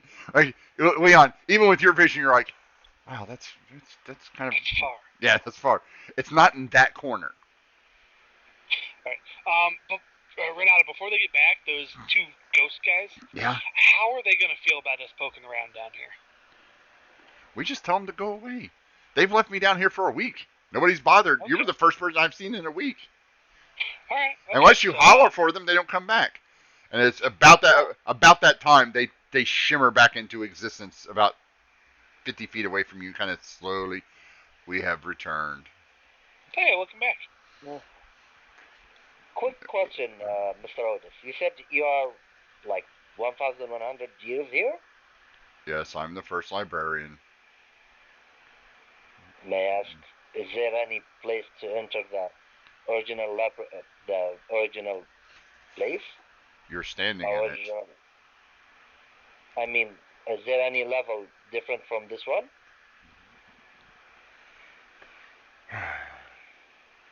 The library at Emory contains 72 levels, dispersed across 4 city blocks in 2 dimensions. It contains approximately 2,875 rooms. Do I need to continue, or can I just show you the brochure on the way out? Yeah, we'll pull a brochure on the way out. Thank you. But when you took over your library, was perhaps that built on top of an even older library? I mean, how far down do these libraries go? No, there is nothing underneath this library. And he turns and starts floating towards the door. Okay. See ya. Resnick is still there. Right, Rez, we're gonna go do some looking around down here. Is that cool with you? Yeah. And he kind of looks over at Otis and looks back to you. That was very strange. We're not supposed to. It's all right. We don't need it. Wait. What do you mean is that strange? Well, we're not supposed to leave you unattended. I mean, he's the head guide for this area. I've been here once. He's not supposed to leave me, but I guess I'll just. Oh, you'll do fine. Yeah. All right, give me 2 minutes. I'm gonna try something. Okay. Leon's gonna try something he's never done before. He's gonna find a place to go sit down. And Okay. pray. This can't possibly go wrong. No! Never done it before, but Leon's got an idea. Who are you praying to? Don't worry about it. You don't know what he's praying. You're not the only goddess. He literally says, "I'll be back in a minute. I'm gonna try something," and wanders off 20 feet, right? Yeah. Or I'm sorry, 60 feet, which is the length of his leash. The legal limit, 60 feet. You see him pacing off 5, 10, 15, 20. But no, I'll sit down cross-legged in what I think the best prayer position is. Okay. And I will try to speak with the lady of eyes. Okay. How are you trying to speak with her? I just talk. I'm like, Mrs. Lady of Eyes, have an opportunity here to see something really, really cool. And if you want to help with that, I'd be appreciated. And you, obviously, with your eyes all over me, you get to see all that stuff down there. Give me a religion check, please. All right, that's my specialty. 16. Okay. You get a response. What do you seek? We seek a apparently secret sub-basement to this library. There's an entrance made of adamantine. If you can help me see the entrance, we can find it. We can find our own way down, and then you can see whatever it is that's down there.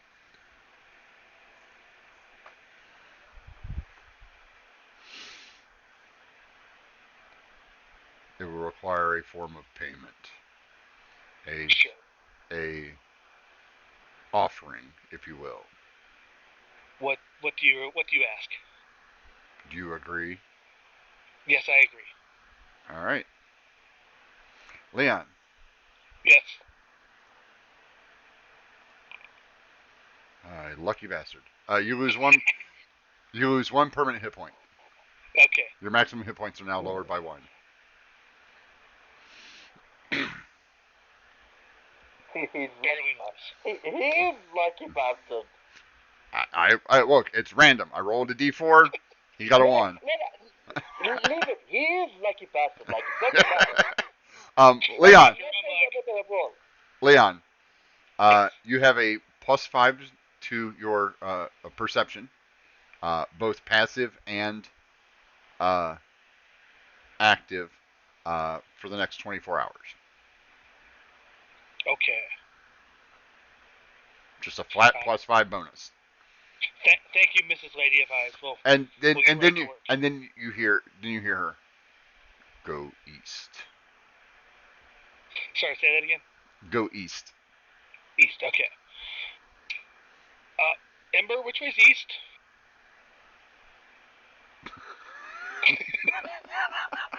Well, you could ask me.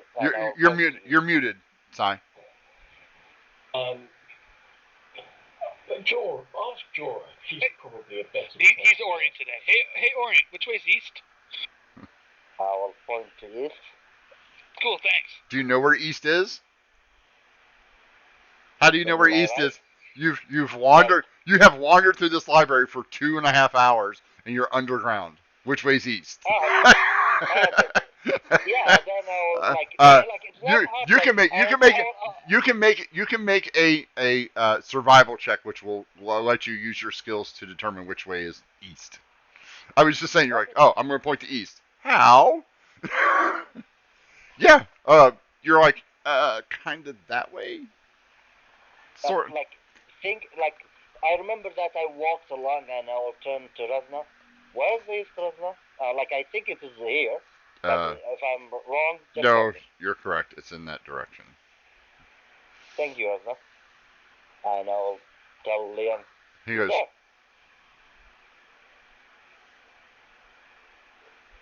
All right, Resnick, let's take a walk. Very well. And anybody else coming with Leon? Or you guys? Renata is right on your heels. Like if you stop suddenly, she's gonna bump into you. That would be painful for her because I have spikes. Yes, but you know how a toddler follows the parent. That's what you got going on there. Okay. All right, guys, you guys coming? You guys want to split up and do the search quicker, like they do on Scooby-Doo. I have a question for you, Leon. Like, it was extremely specific question that you want to know where's east. Is there a reason? No, my patron said let's go east. Okay. Your patron tell you to go east. Yep. Echo. Well, Echo. That is not the first time he's used this phrase. It now dawns on you. Patron has a couple of different meanings. One of them involves spellcasting. Yeah, I'm aware. but you just now you've heard him say it a couple times, but as with most of what Leon says, you take in about 20% of it. All right, the rest of it is just like wah wah wah wah wah wah wah wah wah wah wah. Ember, can I? Wah wah wah wah wah wah. Yeah, he says patron. You're like, what? Wait, what? So, I believe there's no reason for us to leave him alone. Keeping him under a close surveillance. Yeah. Okay. All right, Leon. We follow. All right, I will head east. Doing a slow, thorough search. What is your passive perception with your bonus now? Oh Jesus. Let me see. I think I had a bonus already. Yes, you do. Permanent advantage gives me a +5, so +10 total. That's 27 passive perception. You're still going to need to roll. All right. Passive perception. Yes, my wisdom score is 12. So. Oh God, 27. He napped. Yeah. Oh, okay. So net. Yeah. So that's not with the +5, right? That's not with the +5. So 33. Sorry, say that again. 32. 32. Yeah, 32. 32. All right. Leon, as you're walking, you notice that along the ceiling, there's a small, like 7 to 8 inch gap between two of the pipes. Like the other ones are evenly spaced, but these two aren't. And it looks like it leads down and then makes a turn probably 80 feet. Okay. So like something's missing? Or it was deliberately not put there. Okay. Well, we'll follow that then. You follow it around the turn and then it stops. As pipes crisscross in front of that. So you will need to make another roll. Another perception. Damn. Advantage is 19 +5, 24. All right.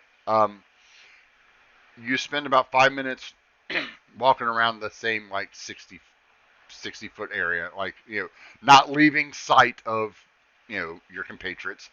And you notice that there's one of those sets of bookshelves is lopsided. Like all the other ones are really nice and straight and like butt up against each other, and then there's one that's on the last row near the wall that's kind of tilted against the other one. Okay, I'm gonna take a closer look at that. Give me an investigation check, please. Ew. No bonuses here. Nope. 9.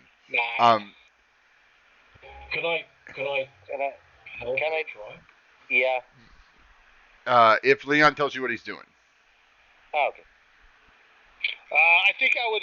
They would get the hint when I like try to grab the shelf and try to start moving it. They'd probably get the hint that I'm trying to figure something out about this. All right. So each one of you make an investigation, which Jorah has a.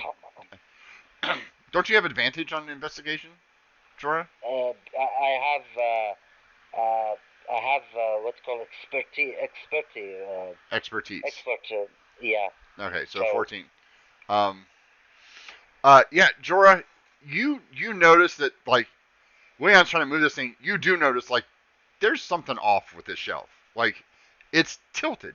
Like there's a space probably a foot and a like it's a diagonal space. You know what I'm talking about? Like Yeah. it's tilted back, so it makes like this triangle shape that goes down between them.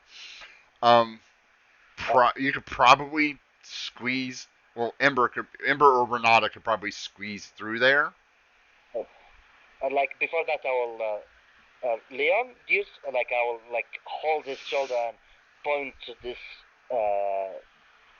like the tilt and do you see that?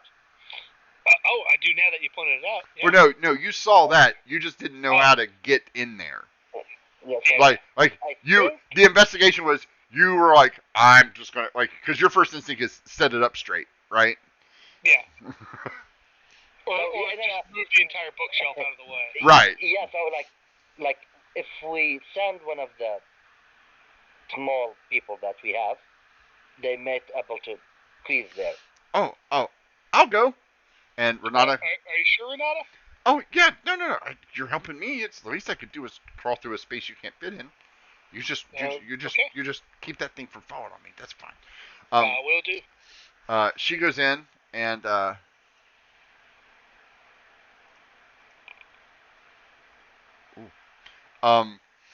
she gets in there and she's in there about 2 minutes. She's like, I'm stuck. Okay. Echo, could you go unstuck Renata? All right, I will try and maneuver my way down there close enough to try and Okay. back out again. Athletics or acrobatics, your choice. DC's only a 10. She rolled an 8. So she's wedged in there. Oh. Not a best thing. Can I wait, hold on. Can I make a suggestion before you do that, Echo? Give yourself bardic inspiration. Can't you give herself bardic inspiration? Yeah, I can be inspired. Yes, I will make a use of bardic inspiration. And do Okay. So roll your D6 or D8 or whatever it is. Roll more than 3. Okay, good. Okay. So yes, you start to climb in there, and you're like, oh, this is kind of tight. Maybe I need some help. And you're like, you can do this. You've got this. You can't let these men have to rescue a goddess and another woman, right? Like you're not gonna let these two chuckleheads have to save you, right? Well, put it this way: if I'd gotten stuck, I was Misty stepping the hell out. Right, but you would never. And I wasn't even gonna. I'd never mentioned that I got stuck. I just Misty stepped back out again without saying a word. Right. It's just. So you managed to get a hold of her. Make me an investigation check, please, while you're in there.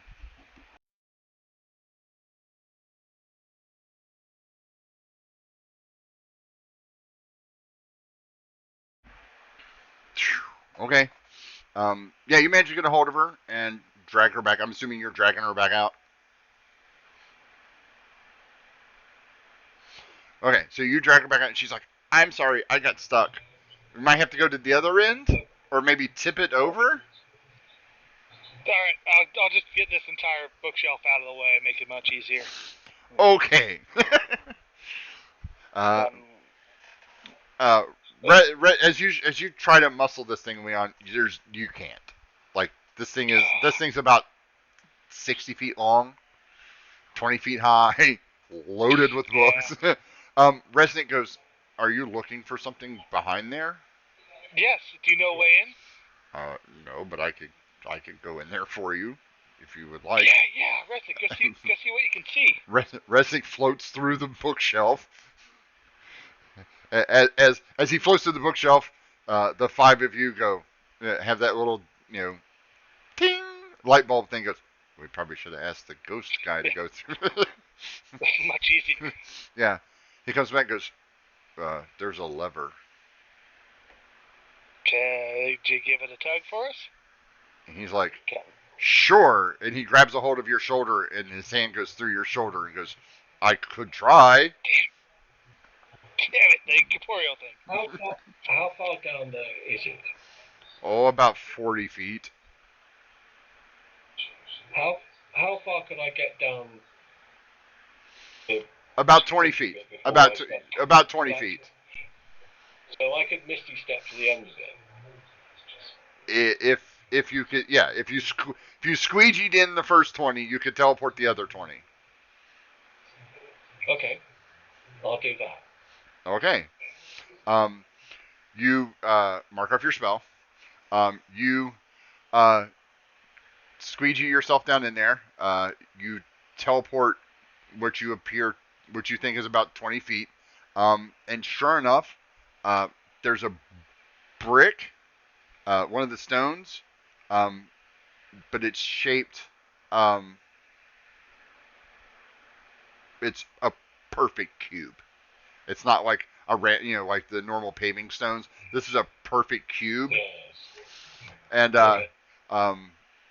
You notice that there's a small, like finger-sized hole in the corner, like right at the edge. Like it's a perfect cube, but there's like a bowling ball hole, finger hole, right next to it that you could probably put your finger in and pry it open. It's probably to pry it up.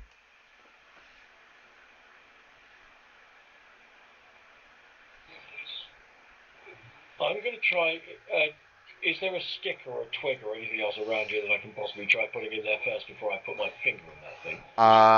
No. You might want to see what's in your inventory.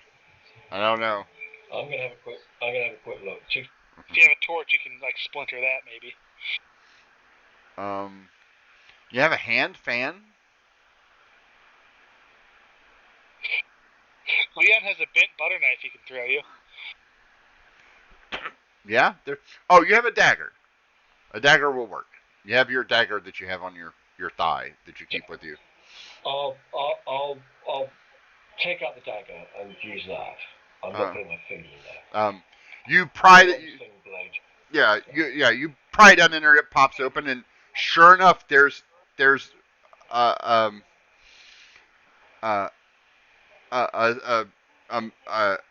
metal lever. It's probably about 4 inches tall with a 4-inch handle on it. It looks like you can crank it around. You don't know how many times you may have to do that, or how far it moves. Why do I think this is the worst idea, the worst decision of my life? All right. On the base, just one quick question: how much longer were you planning on going, buddy? As soon as you open this. Let's crank it up then. So it rotates about 3 times, and as each time you do it, it sounds kind of like a ratchet, like.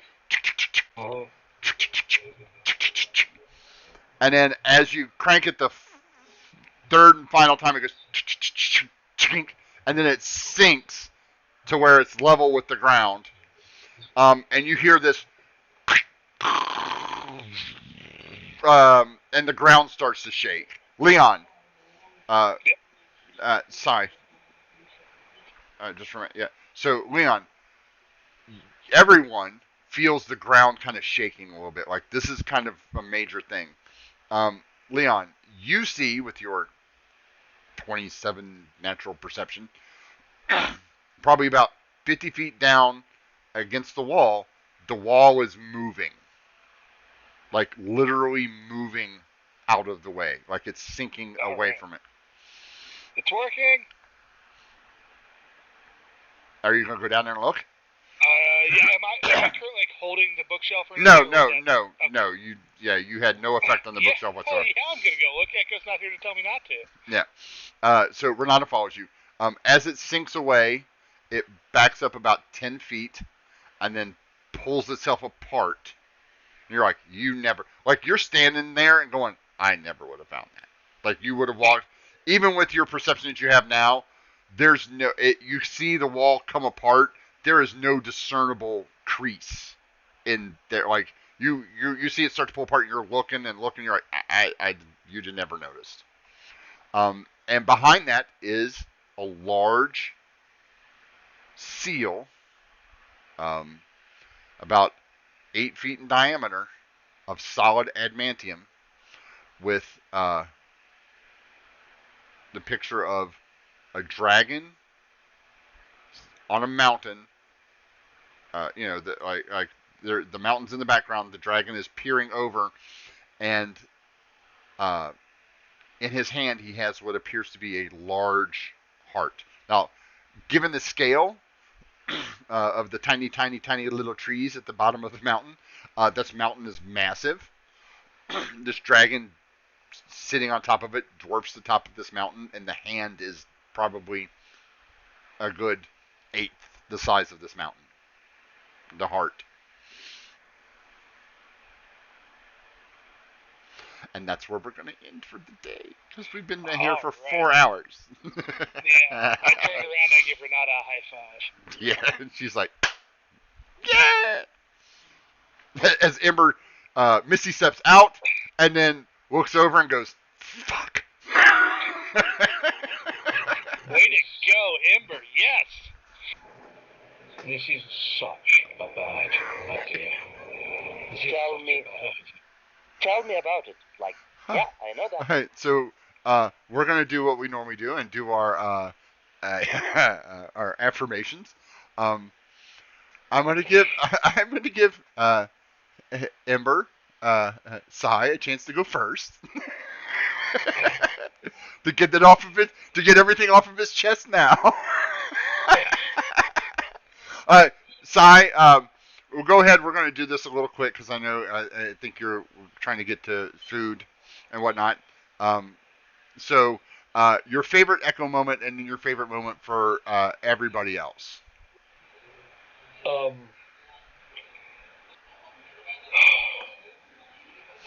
Honestly, I genuinely feel like one of those kind of moms who's just giving in because of like ultimate pressure for these children around her, and just going, please, mom, please, mom, please, mom, please, mom, please, and eventually it's like, oh, just shut the.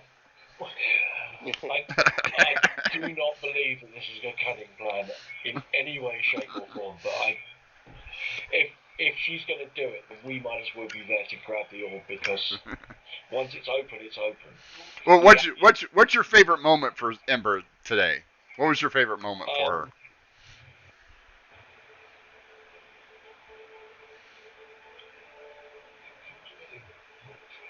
I tell you what, it's just been one long kind of continuous the same thing. I don't think I've got a favourite moment. I've been enjoying the whole thing. Does that make sense? I don't think there's been one particular highlight moment. What about for Jorah? Oh, Jorah's absolute insistence that this is a terrible idea, despite going along with it anyway. And Leon's boundless enthusiasm that it's all going to turn out perfect. But we all know in our hearts that that's just not going to be the case. That's going to be great. Manam, your favorite Jorah moment and your favorite moment for Echo and Leon. I believe the favorite moment now, really, I found out that Jorah have a problem with short creatures, like with a small creature. All period. From goblin, from pixies. He's an altitudist. Yes, he's a he have a trouble with all these creatures, so he get troubled by them. So my favorite and Cromash the dwarf. Yeah. Yeah. Dwarves are medium size. That's fine. Okay. And for a favorite moment for Amber that I don't understand, but she still Jorah give a good decision that it is a bad idea, but he is one of the kids. Yeah. I don't understand. Why? So I like how she still persists that, Jorah have, he's right about this is very bad idea, but you're a kid with them. Yeah. Like, No, don't the problem understand was at that point it was like 3 people out of 5 of us had already basically. It was like 2.5. It was 2.5. 2.5. Max was technically abstaining. He was like, he put his hand up, and if Ember and Jorah both said no, we're not going, he would have been like, put his hand back down. The one thing I would say is the only thing I recognise is that short of murking Renata, there was no way of stopping her from trying to open this place up. Yeah, the And counts are down. if she's going to open the place up, then we need to be there, because if we're not, it will be much worse. Yeah, we would run into that orb down the road in less ideal conditions. Yep. What about for Leon? Manam? Best Leon. No. I was Manam. yeah, by the way, I forget to point something out. That Jorgal that pointed out that why don't we hire Renata? And he the one, like, now I remember. Wonderful idea. It was all you, baby. It was all you. Like, she has been sitting. I'll tell you in a minute. What about for Leon? For like his persists of like we gonna do it. Like, yeah, I wanna do it. And it's a flying ship.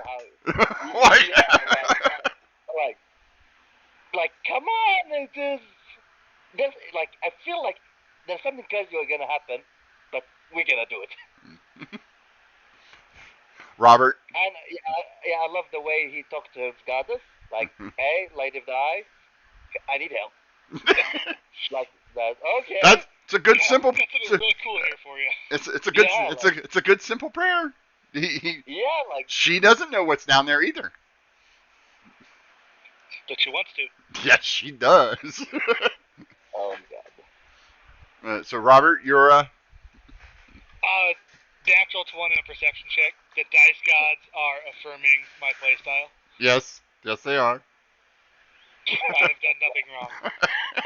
I'm sorry, but there's just the dice gods seem to be completely and utterly at his mercy to totally protect you from all the consequences of every bad decision.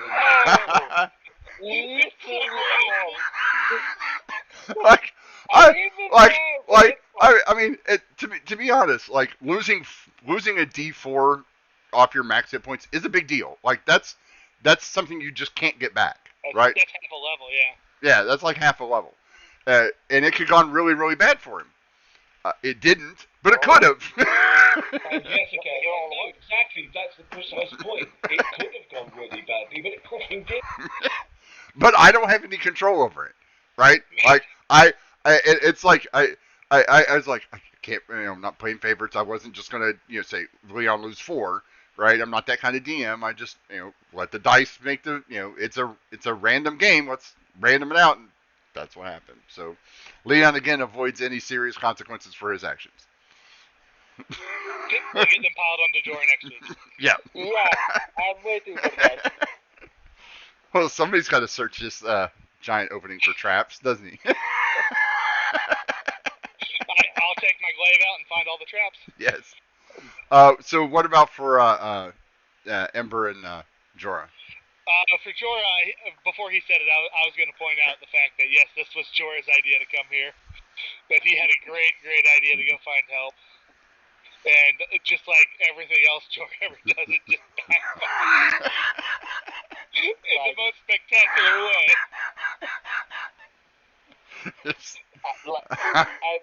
I know this is background story, but it's really like, the leprosy have orb, and we didn't think about it, and we have to talk to Renata. Like, how coincident can be okay, let's find Renata, because for Joe, she is a mage. We need someone as her skills later on in the future. So why don't we hire her as a good idea? Not go there and they're an orb and Yeah, No, they're it putting was a perfect idea. Oh, perfect. Leon was ready to say, "Oh, she's a deck mage. She does boats. We'll just get her when we come back." He did. But You did say that. I did, yeah. We got James back up to her now, and it was a great idea. And then Echo, yeah, that I really enjoyed that whole back and forth at the end there with when finally got to out argue a bard. Just out of sheer, I don't know what the word is, excitedness, sheer enthusiasm. So for me, my favorite Leon moment is not pain. Like the fact that you, again, I love your play style. I love the fact that you just lean into this character at every moment. It provides such joy to me to see, and for all of you, to see you guys just lean into these characters that have such disparate personalities, but somehow always manage to come to, a semi-favorable conclusion to things, right? But yeah, Leon, just absolutely no consequences whatsoever, man. Just It's getting spooky at this point. it is. It is. At some point, I'm gonna have to see if I've been hacked. like, I wish it was that good of a hacker. For me, Ember, it was in the store. That moment you had in the store where you were, crap, it escapes me. When you were talking to him, or you were Bargaining the price down. Yeah, where you're bargaining the price, and you were just kind of like, That's like, oh, really? That's how this is gonna work. Maybe we can, like, throw. Oh, no. It was no. I'm sorry. It was the goddess comment. It was the goddess comment. That's what it was. Where it's like, here, right here, where Jorah's like, the gods are protecting us, and he's like, yeah, I am. Yes, I'm the one who makes all the monsters stand there and not kill you, and then heal you, when you're Yeah, I'm the one that heals you when you're stupid and keeps you from getting killed when you run into a room. Yes, you're a goddess. In the most direct sense. Yes, in the most direct sense. And then again, like everybody said, Jorah, so I have to tell you this. Renata has been here the whole time. She found something while you guys were not on the boat, when you guys left the boat and came back. She found something, which led her to here. And I had this planned out. And yes, you're right. She has been here the whole time. She would have found a way in, or found somebody to get her in. And didn't, like Robert said, you guys would have run into this orb under someone else's control, or already released. Because the bad guys don't stop. The world doesn't stop working because you guys aren't in the room, right? No, it's a living, breathing world. It's great. And so, this is not what I had planned. Because, again, you guys have forgot about her since you got off the boat, right? Like, it was designed that if you guys needed to research, like, the list of stuff that you got for the chalice, or you ended up finding out that she was here, and you guys ended up in here, started researching, and kind of came across that kind of information yourself. No, you just gotta go wander, and you're like, let's go find her. Like, well, fuck, okay. Sure. Like, I had most of this planned out, but you guys were going to find out about this kind of stuff after the fact. Like, you were going to come across this information and then come down here and find her stack of books and go through it and then find her or what's left of her or whatever, right? Nah, you guys are just like, fuck it, let's go find her. And I'm thinking, you guys are 8th level. You know she's like 4th, right? Like, Jorah's like, she's a wizard, and she's like, I got 1 fireball spell. Let's get her power leveled. Yeah, yeah. You guys are gonna power level the shit out of her, assuming she survives this encounter, this thing. But yeah, no, it's like it's so weird that you guys just did that because, like I said, she's been sitting there the whole time. Like she would eventually crack it, right? Like, because it's just a matter of work hours, right? Um, it would have probably been at the end of next week. She'd probably been another 10 days or so before she cracked it. So you guys had time, but you guys were already talking about we're going to go see the Giants, we're going to go here, and we're going to go here. And no mention of researching it, right? No. Well, I was planning on asking a question like the next day about the research, but then we decided, okay, we need to go and speak to Renata first. So I thought, well, okay, let's do that, and then I can always ask about the research afterwards, because I had planned on doing that to research stuff on the list in case we were going in the direction one of the items was. So right. You could kind of do it on yeah. That's why I said you could go to the library. And remember, I said this isn't the biggest library.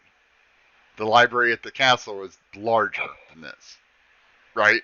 It's bigger. We're on a whole nother level. Yeah. Like it's kind of pure coincidence for Jorga. Like, oh, let's go find her. And she's a mage.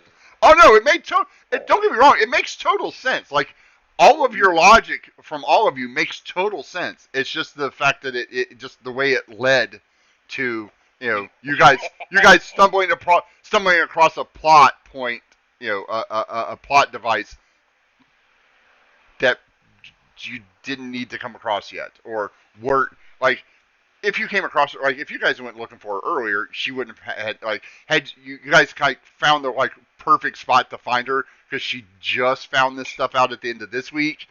And she hasn't disappeared at the end of next week, right? Yeah, you guys found that sweet spot. I'm like, shit. So the last question is we'll start with Robert and go backwards. Your favorite, story moment, DM, NPC. I love walking through the library, hearing the description of everything going on in the library. Is such a cool living, breathing kind of setting here. No, I have to say I'd echo that. About the library and the guardians and all the kind of lore that went with it. That was really. Manam? Yeah, I like the ghost. Like that ghost Odion have something that he know everything. Like while I don't believe I need to incite him. Like I know everything, but I'm not gonna tell you. And yeah, I felt and I liked the way you played him, and when he turned and he left, and the other ghost said, "He shouldn't do that. Something wrong about him." Like me looking to Leon and saying, "Yeah, tell me about it." Yeah, I know that feeling. Yeah, but I mean, when you're that old, you're just I tried to play him the guy who's been here forever, the lifer, basically. He's like, please. It's impossible to fire him. Yeah, but he still he know I what I believe out of the character and in character I believe because he said I stayed here 1,100 years, so I believe he knew about it because he's a friend for ghosts. He's been here. He actually said he's been here 1,400 years. He's been here. 14, sorry. Yeah, he was the librarian for 400 years, and then he's been here for this place has been about 1,000 years old. I mean, the upper building. Yes. So yeah, for Jorga, this guy know, but he doesn't want to tell us. I'm not gonna pray him. So yeah, I liked how you played him, and I felt bad about Renata because she found out that Jorgal hates all short creatures. Right in front of her. Yes. I hate the small creature. I just want you to remember when Leon gets hasted every time and she skips you. You no problem. You don't want any spells to save your ass from the mage. He says that now. right? And she swore. She said, "I will not cast any spells on him." Yeah, I have no problem. No protection from evil and good. No remove curse. No invisibility. No invisibility. Yeah. You're up a creek, buddy. Oh, man. Nah, No magic Yeah. weapon. Elemental weapon. Yeah. None of that. I have like freaking a lot of shit in my hand. Like, why I need Yeah. a magic weapon? Yeah, you'll be fine. Yeah. Yeah, I'm gonna be You'll be okay. I promise. It will all work out for Leon. It doesn't matter if we work with Leon and Jorga will eat. Leon, the last man standing. Everything worked out beautifully. Yeah. Leon will be the last one standing, and Echo will be nowhere to be seen. And it's just like, Misty Step, Dimension Door, Misty Step. I can do 2 dimensions. Oh, you can do it. Oh, yeah. So it's Dimension Door, Misty Step, Dimension Door, Misty Step, Dimension Door, Misty Step. And she's outside, like standing. Right back in her mountain. She's hailing a cab, like she's getting an Uber, like taxi. Meanwhile, Jorah's been split in half by some monster.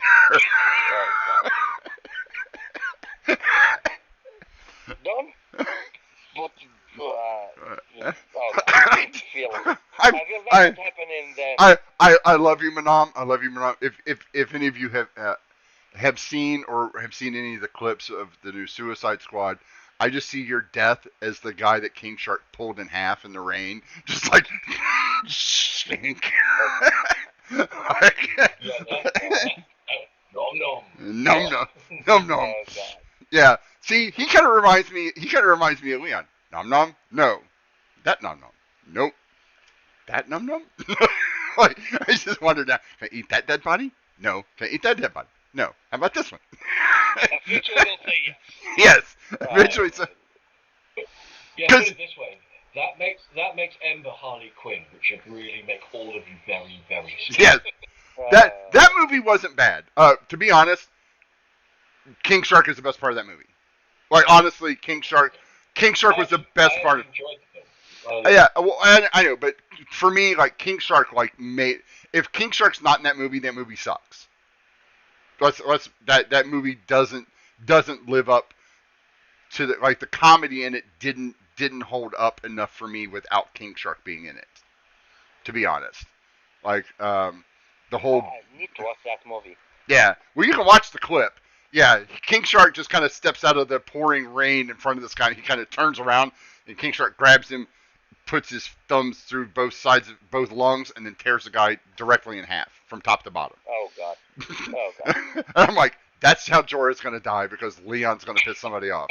Leon's going like, Jorah, open the door. I'll be over here looking at something else. And Jorah will be like, sure. Click. You okay over there? Guys? Hey, sorry, is that the troll that you called ugly? Yeah. Yeah, that's Wait. Did I call a troll ugly in front of him? I don't remember. No, you said it behind his back. He wasn't listening. He was talking. Okay. You were talking to Ember while Leon was busy trading with him. Oh. But yeah, I love the fact that you guys just stumbled onto this. Like, that is like the perfect, like I said, like that small sweet window of opportunity that you guys had, and now, you have a secret level to explore. Yeah, it's gonna be great. Yeah, can't possibly. Be nothing down there. Just Nope. empty. And... Be just empty. Be just the orb sitting on a book. But